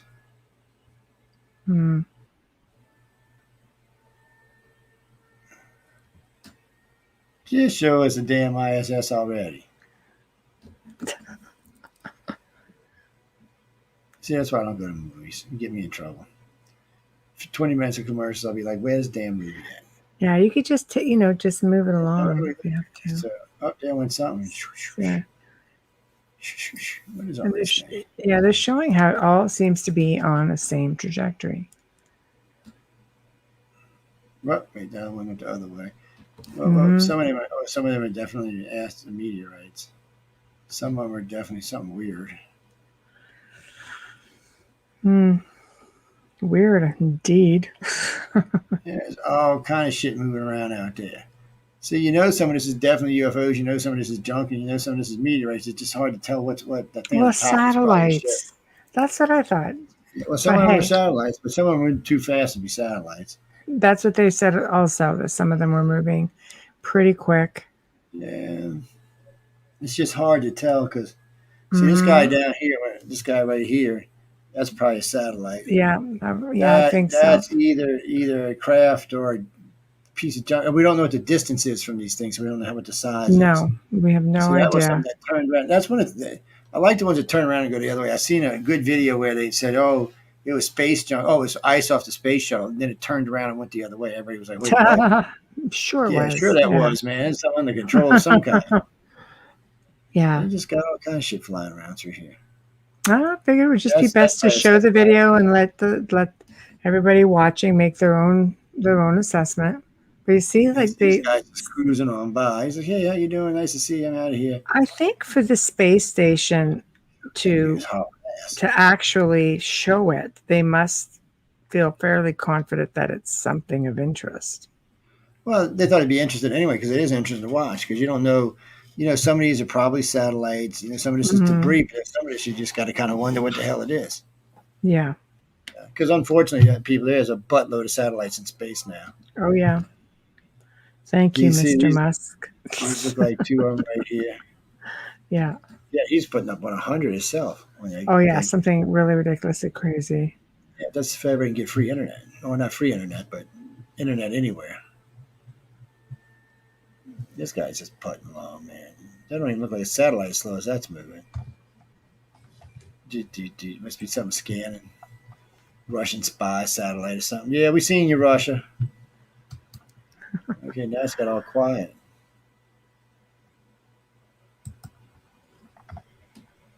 See, ain't nothing now. No. No, that was probably it. Oh no, I'm just curious to see if there's anything else pops up. See, I tell people all the time, stars don't look the same when you're in space. They don't have that twinkle to them. Mm-mm. Okay, the atmosphere causes that. Let's see, we can scan along this way. Oh wait, here we go. See, these are round shaped. The other ones are kind of cone shaped.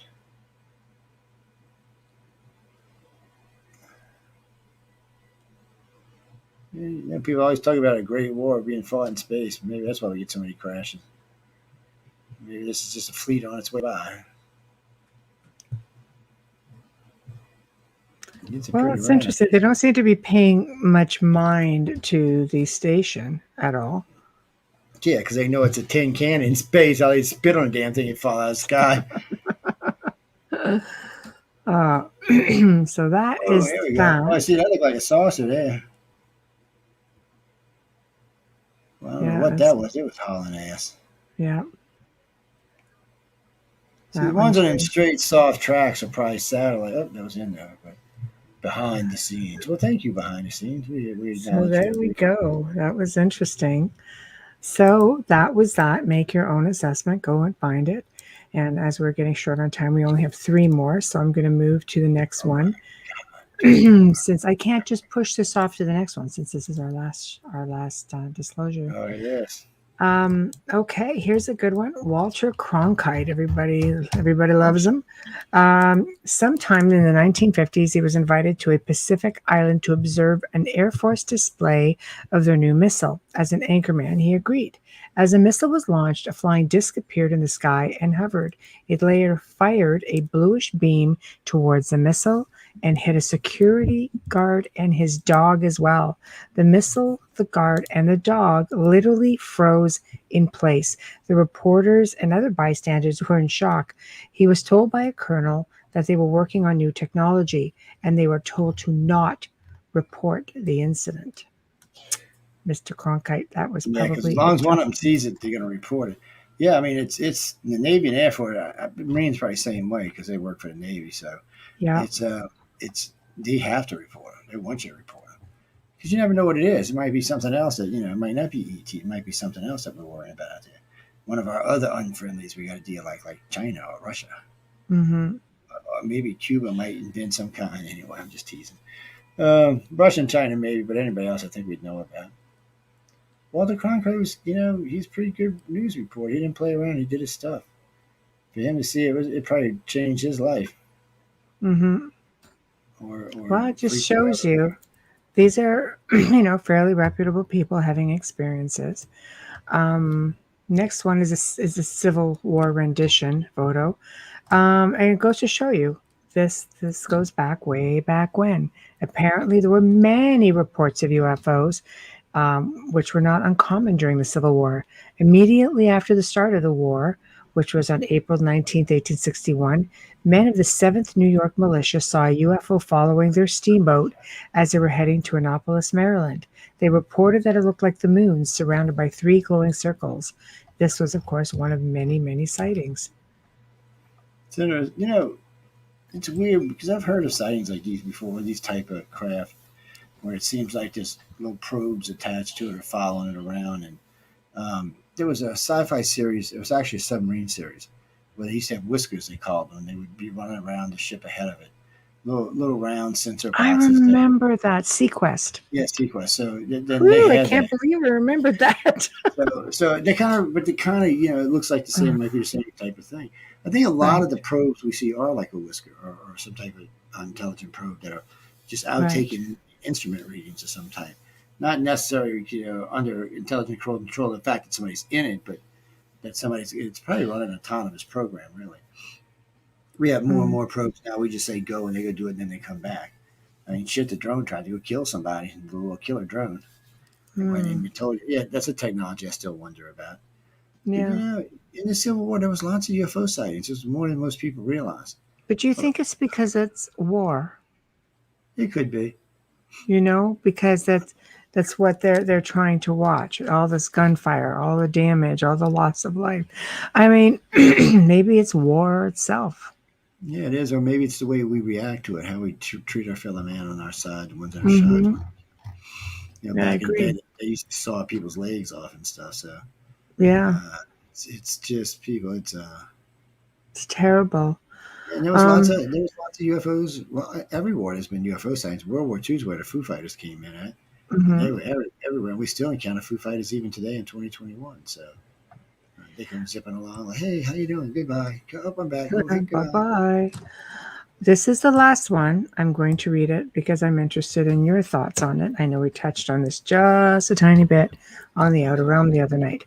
A man named Credo Mutwa, South Africa, talks about an alien invasion.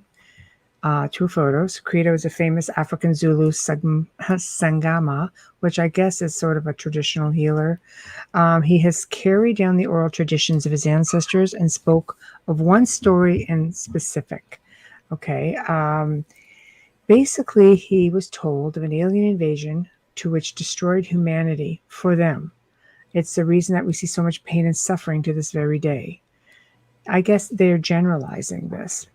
He had his own experiences, which seems to validate the knowledge and the story.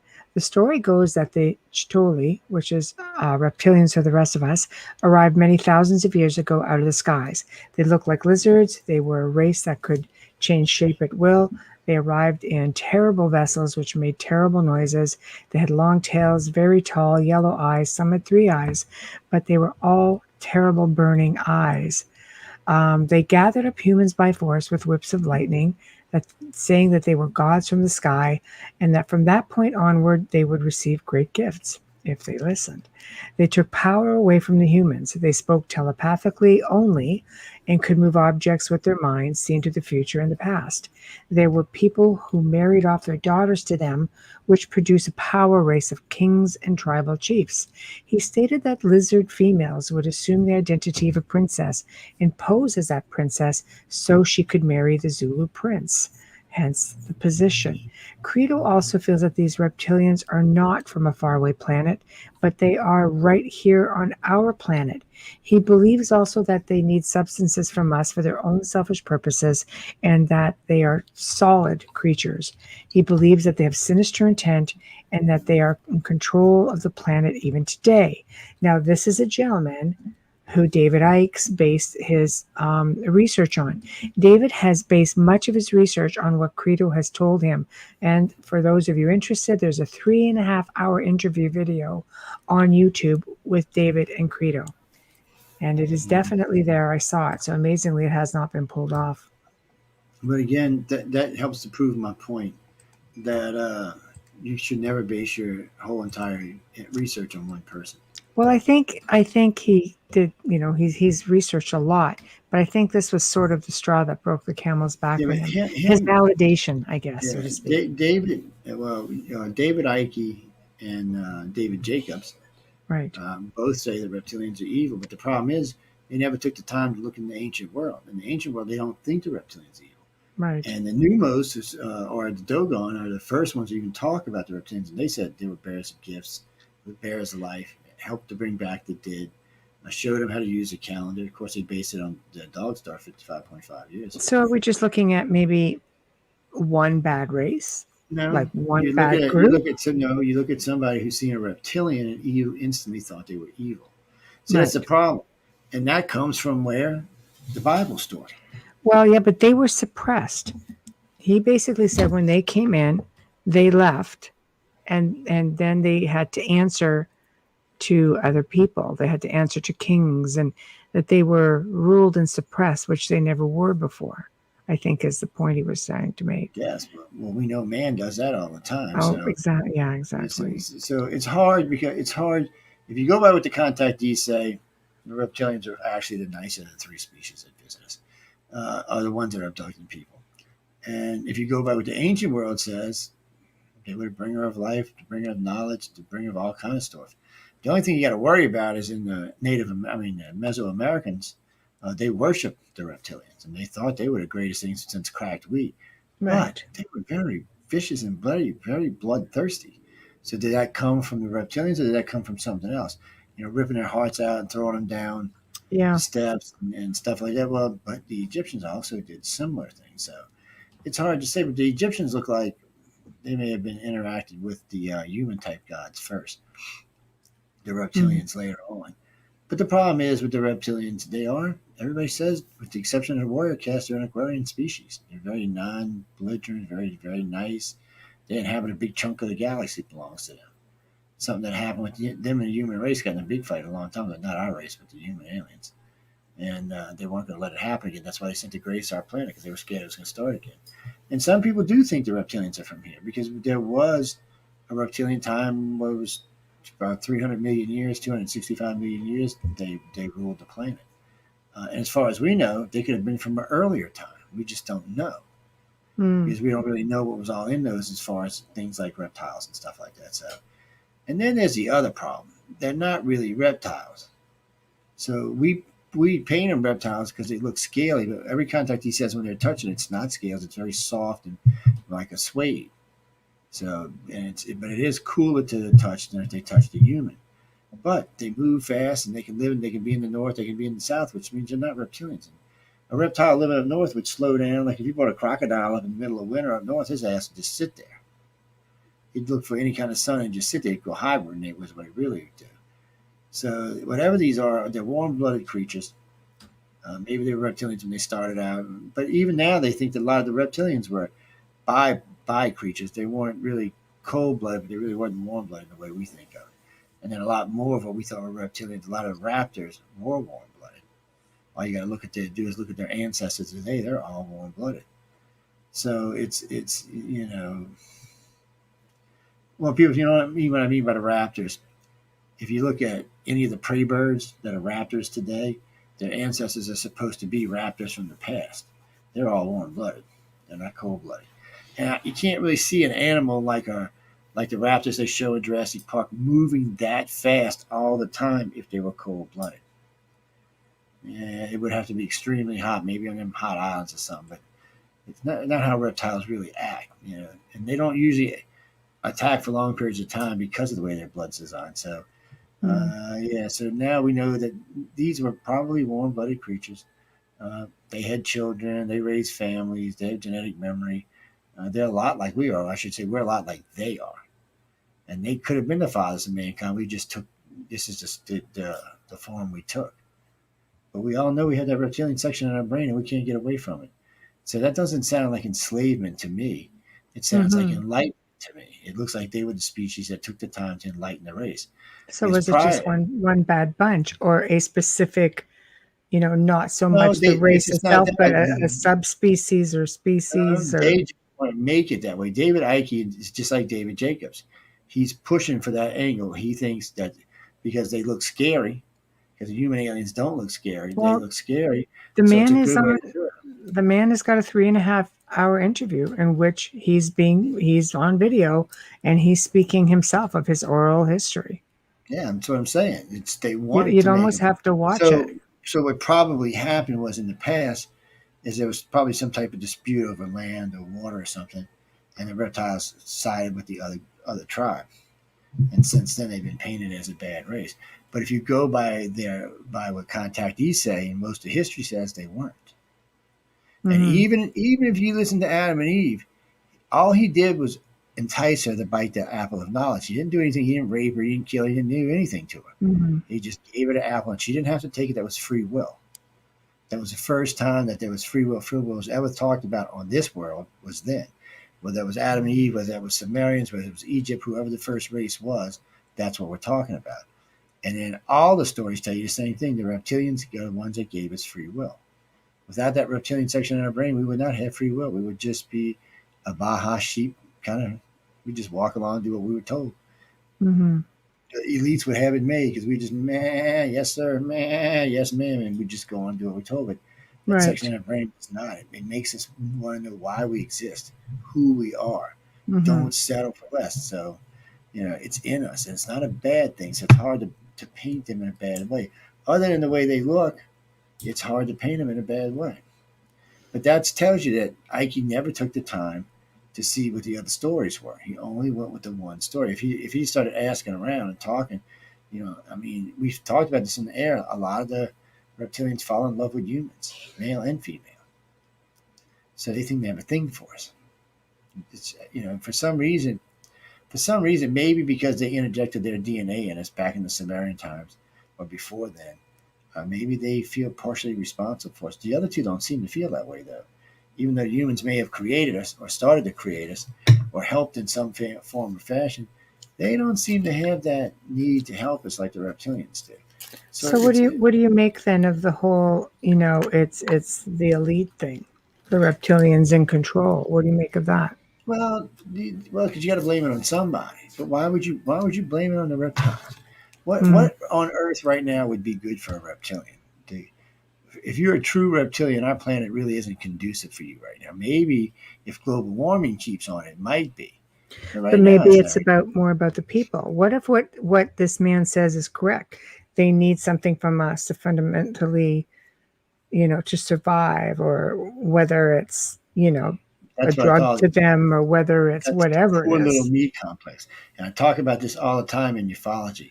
We have to make it about us when most Right. of what's going on is not about us.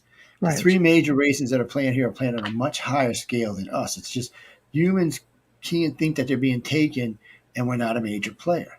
And we're not. Right. We're a player, but we're not a major player.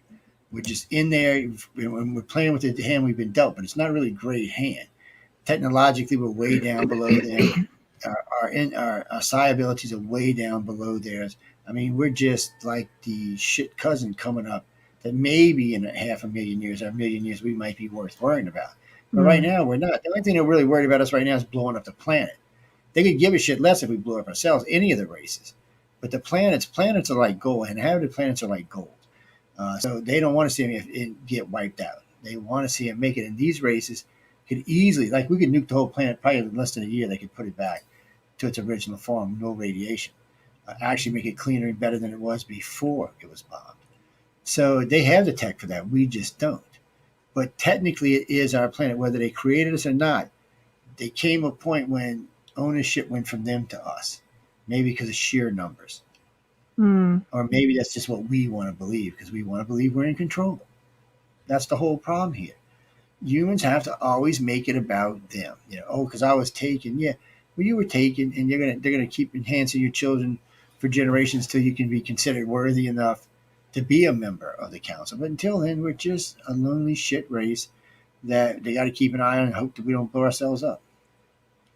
Because if they really wanted to, any of the races could easily intervene in our society and turn our society around. They came forward with technology that fed the millions, cured everybody's diseases.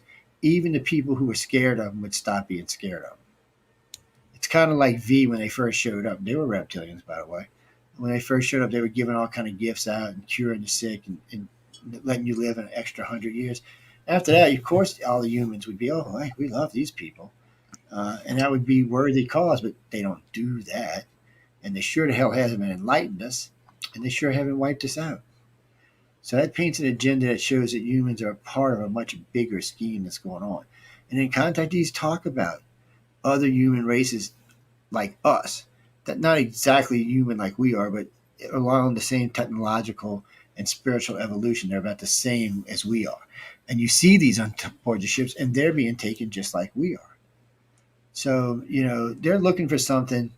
I think for them, it's more about education for the future, determining whether we're a race that needs to be saved or a race that needs to be let to die out. Because they're not going to do it. They'd let us do it on our own hands. But does it come a point where they need to intervene because we are a race that's worth saving? Or is it a time when they say we're not going to do it because we're a race that's not worth saving? We haven't got there yet. As a species, we haven't got there yet. And people are like, oh, we're so, no, we're not. Mentally, if you want to go by the best history we got, we're 12,500 years old. Okay, now I'm not saying we didn't start 2 million years ago as Cro-Magnon and Neanderthal and whatever, but as modern man goes, there's only 12,500 years. And it wouldn't even be that if we wouldn't have found those two sunken cities off the coast of India. So that puts us back 12,500 years, which by this coincidentally, we have 7 monuments on this planet that only line up with their constellation at 12,500 years. It must have been something massive happened that they wanted us to remember genetically. But it's still we're to that point. There just seems to be, it's like a watch, and it's like we do with the animals. We don't really interfere with animals. We just track their behavior, their health, and what's going on with them. But we're not out there thinning the herds. We're not out there giving every rhino and every monkey a shot to be healthy. That's not what we do. And that's not what they do. We're going to let all the animals in our species go whichever way they go on their own. We will try to save some if we can, but we're not going to have no massive breeding programs that ships them all around the universe. That's not what we're going to do. And it's just, and they're not going to do it either. They want who they want, and those people, those family lines have already been decided long before any of us were born. If you happen to be lucky enough to be in one of those family lines, if Earth ever bites the big one, your family will probably get saved. But the rest of y'all can kiss your happy asses goodbye. So, in closure, then, in closing off the series, false flag, false alien wars. Why do you think we're being led to? Is it a control thing? You got to do something, keep the fear going. Your opinion? Well, it is that because look, they tried all kind of stuff. Now we're in COVID, and the world's gotten to the point, even with COVID, we got the new Delta variant, new Lambda variant. It's going to wow. You know what? It doesn't seem like the world even give a shit anymore. Let it go. We just want it to burn out. We don't even care.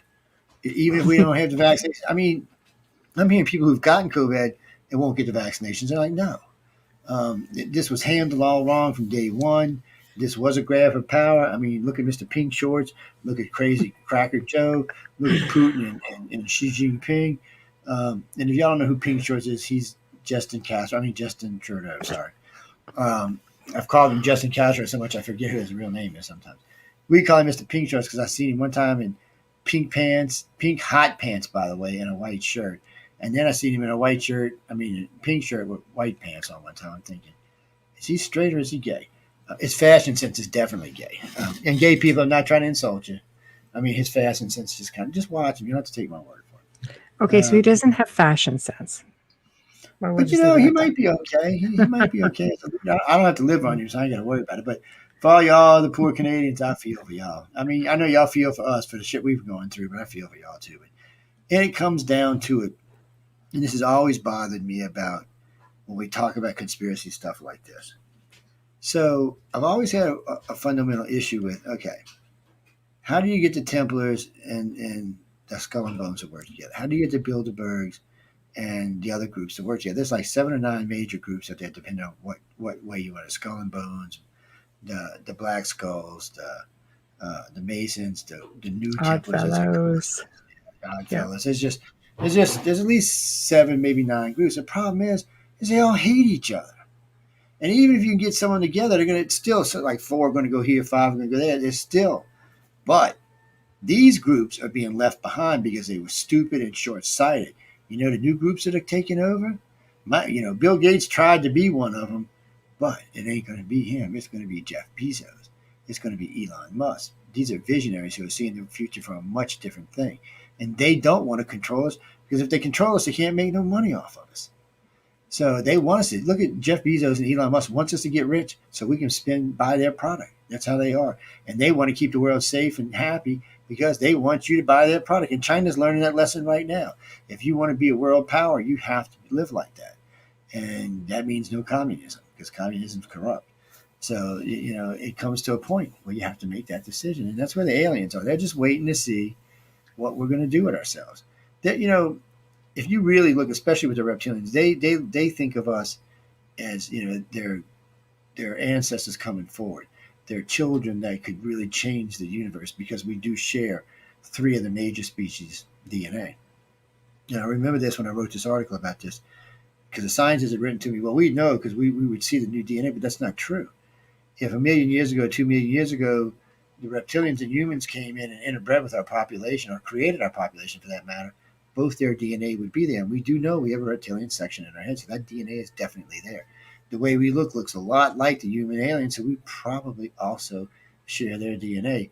And I would bet you money when the Greys took over 3, 4, 5, 10,000 years ago, 35,000 years, whatever it was, I guarantee you their DNA is in ours too. And some of the people on this planet have all three DNAs out. Because, a Grey contactee might marry a human contactee who might marry a reptilian contactee who might marry back to a Grey contactee. So not only did they create a new species, but it's creating several subspecies underneath it. And according to the U.S. Census in 2000, there's a population of 12 to 15% of young people in this country that are so far above and so far faster that they're leaving everyone behind by at least 75 to 100 years.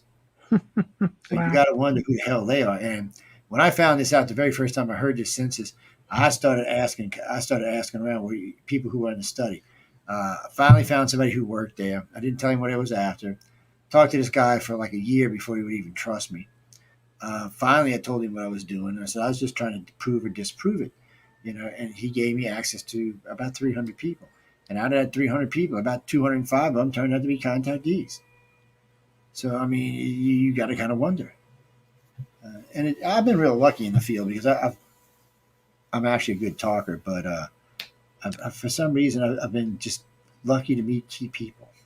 Well, maybe it's not luck. Maybe somebody's arranging it. I mean, I can't really tell you either way. I mean, Well, a lot of that's people. the thing, right? We don't know. Yeah, because a lot of people say, "Oh, it was set up. They know you did this. They know you did." He said, "I bet you they even helped the aliens drive traffic to you." Because I've had contactees not just tell me this, but tell lots of people that they found out about me or the organization through the ETs. A lot, and there's at least 10,000 applications. That's what it says on. Yeah, we were told about how to find you. It's a weird thing. Mm. I tell people all the time, you don't never meet me by accident. There's a reason why you met me. I'm sure that's for a lot of people, by the way. Because even though I'm out there and all around, I am hard to get hold to and to get pinned down to talk to. Unless you know me personally, or you like the girls or something like that. Yeah, it's hard to get hold to me, and even they'll tell you sometimes it's hard. And they're friends of mine. Sometimes it's hard to get hold to me. So if you happen to get lucky enough to grab me and get me to get interested in whatever you're doing, then I really feel like something drove it there. But that's a personal thing to people. Doesn't mean it's alien or God or even government for that matter. It's just a personal thing. And what out of these three reptilians, which one do you think looks the closest to what contactees say? Hmm. Well, I'll tell you one thing. If they're alpha males or even beta males, they'll have ridges on their head and they'll have tails. The young reptilians do not have tails and do not have ridges. Their heads would be smooth to the touch. The guy on the right, he's got a bit of a ridge on his head, and I'm guessing that he does have. If you took these two and mushed them together, you would have what a reptilian looks like. His face needs to be a little shorter. He's got the right eyes, but he doesn't have quite the right shape of his head. Mm-hmm. And his scales are way more prominent. But like I said, they're not scales. They're just like skin indentions. It's weird. Mm-hmm. But it's not a scale. It doesn't feel like a scale. And they do not feel all cold and wet to the touch. If you they're a little their temperature must be a little cooler than ours because they everybody says it's like cool suede, not cold like a reptilian, but cool suede. Unless they're exerting themselves, and then they seem to get just as hot as we do. So I suggest at least some type of warm blood. They have much longer lifespans than we do. They believe in a single religion. They definitely hardcore believe in a religion. I don't know. The Greys, as far as I know, the only thing they believe in is the light beings. Which, you might as well. They're like demigods anyway. To us, they would be gods. I mean, they could do everything any god we've ever seen. Create by thought, kill by thought, feed by thought, build by thought, travel by thought. I mean, that's a deity in anybody's book, man. I don't know how you get around that one. That's why they don't come to Earth, because, they're like, if they do, they just take a little piece of themselves, because we're a mess. I love y'all people out there, but we're a mess as a species. Just look around. You don't have to take my word for it, man. We're a mess. We've got a lot of work to do, and if we don't get our shit together, we may find out that the epidemic or the pandemic that the contactees talk about is just around the corner. and it's not nothing we can cure. So we better hope that's not true. I really think if we strive to be the race we're supposed to be, and some kind of catastrophe happens, I really think that would save us. But I think if we were in a current status right now, and something like that, they would save just their people and nobody else. They would, and you know what? They wouldn't even feel bad about it because they would No. figure y'all had all the chance in the universe to straighten out. So I know we probably done ran over. Thank God there ain't nobody behind us. Well, I It's all Michelle's like to fault. take that. Yeah, it's always my fault. I'll It's take your it. damn fault, woman. But you know what? I appreciate you guys following us through this whole disclosure series for the last 8 weeks. It's been informative. I had a lot of fun researching it. I've learned a lot personally. I hope you guys have learned something and gotten something out of it. It's been I didn't say nothing. it's been pretty exciting, and we will come back next week with a different topic, but I can assure you an exciting one because we've already talked about what it's going to be. No more So, aliens, people. Not for a while. well, Anyway. we don't know because But that's true. because of the topic, we don't know, and we can't tell you until next week. And you know what? Since I know there's quite a few people listening tonight on this, if you've got some weird tape or some weird stuff you'd like us to play, send it over. Send an explanation along with it, and we'll give you credit for it, or not if you don't want to be on the air. But or if you've seen something that you haven't heard us talk about, send it over. We can always fit in a show down the line anywhere we want to. It's every week. Yes, Yeah. we own the show, so nobody can tell us what to do with it. So Uh, we can always drop it in. So if we get 10, 20, 30 videos with explanations, maybe we'll run them through. If you got something on YouTube, just tell us who it's from so we don't catch no but they crap. have to be short because we can't play long videos. A minute to 2 minutes, unless it's just something outstanding. It could be 3 minutes, but really that's about it. But we do take requests, and we have done shows based on requests. Yes, we have. So people, get out there, get your film cameras going. I tell you what, Sharper Images right now has a night scope on sale for $169. Great one. It's really good. Has 5 different things. Has a 5x zoom on it with another 17x manual zoom. Get out there and see what's out in your skies at night. Keep your eyes on the sky. Or look for them little fairies running around in your backyard like what's her name does. If I see, whoever, I'll just so y'all know, if I see fairies running around in my backyard, I'm going to pick them like berries, okay, and put them in a pot. I'm just saying. I can't even. Unless they give me a pot of gold, and then I'll shut up. Oh, on a weird, strange side note, so this woman was driving, and was somewhere up north, and she seen a rainbow, and she was trying to find the end of the rainbow, and she got to this hotel, and there was the rainbow just kind of went into the top of the hotel, so she went in looking looking for a pot of gold, and instead she found this man choking to death, saved his life, and guess what he did? He gave her $2 million. He's a millionaire. Wow. The story was played twice on TV, and that was it. It was a great story, a fun story, and for some reason, the media was like, "Oh," and it wasn't that long ago either. It was just a couple months back, and I was amazed by it. I looked for the internet the other day, I couldn't find it. It pissed me off. It was just a great story. CNN carried it for like 2 days, and then I think either NBC or CBS carried it for a day or two, and then it just disappeared out of thing. I guess it didn't get enough traffic, but I mean, come on, that was a great story. That's a great story. Find a good person to save his life, and boom, there's your pot of gold. I mean, come on.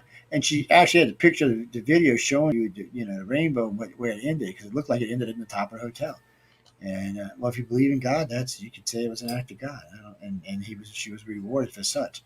I have no idea. I just say it's a very strange, weird thing. Every now and then, some good shit happens. It's a strange world, but there's still a lot of good in it. When I was a kid, there was a lot more good stuff than there was bad. Now it's about 50-50. So, why do you think I don't live in the city no more? I had to buy a Martha just so I could walk around the city safe.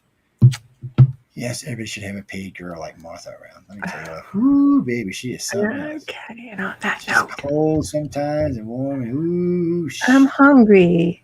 Hurry up. We gotta get out of here. Anyway, we're gonna get out of here. Now she made me think about food, so we're gonna get something to eat. Everybody, I want to tell everybody thanks for tuning in to Gray Zone Uncensored tonight. I had a great time chatting.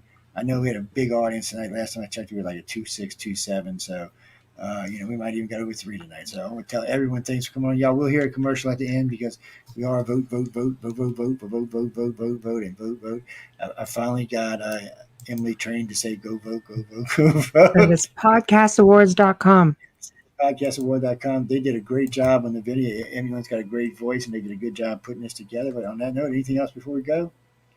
Do you want me to go through the podcast awards again or no? No, well, I'm just going to take care of this. Click. All right, everybody, it's time to vote, vote, vote. Get out there and nominate your favorite podcasts.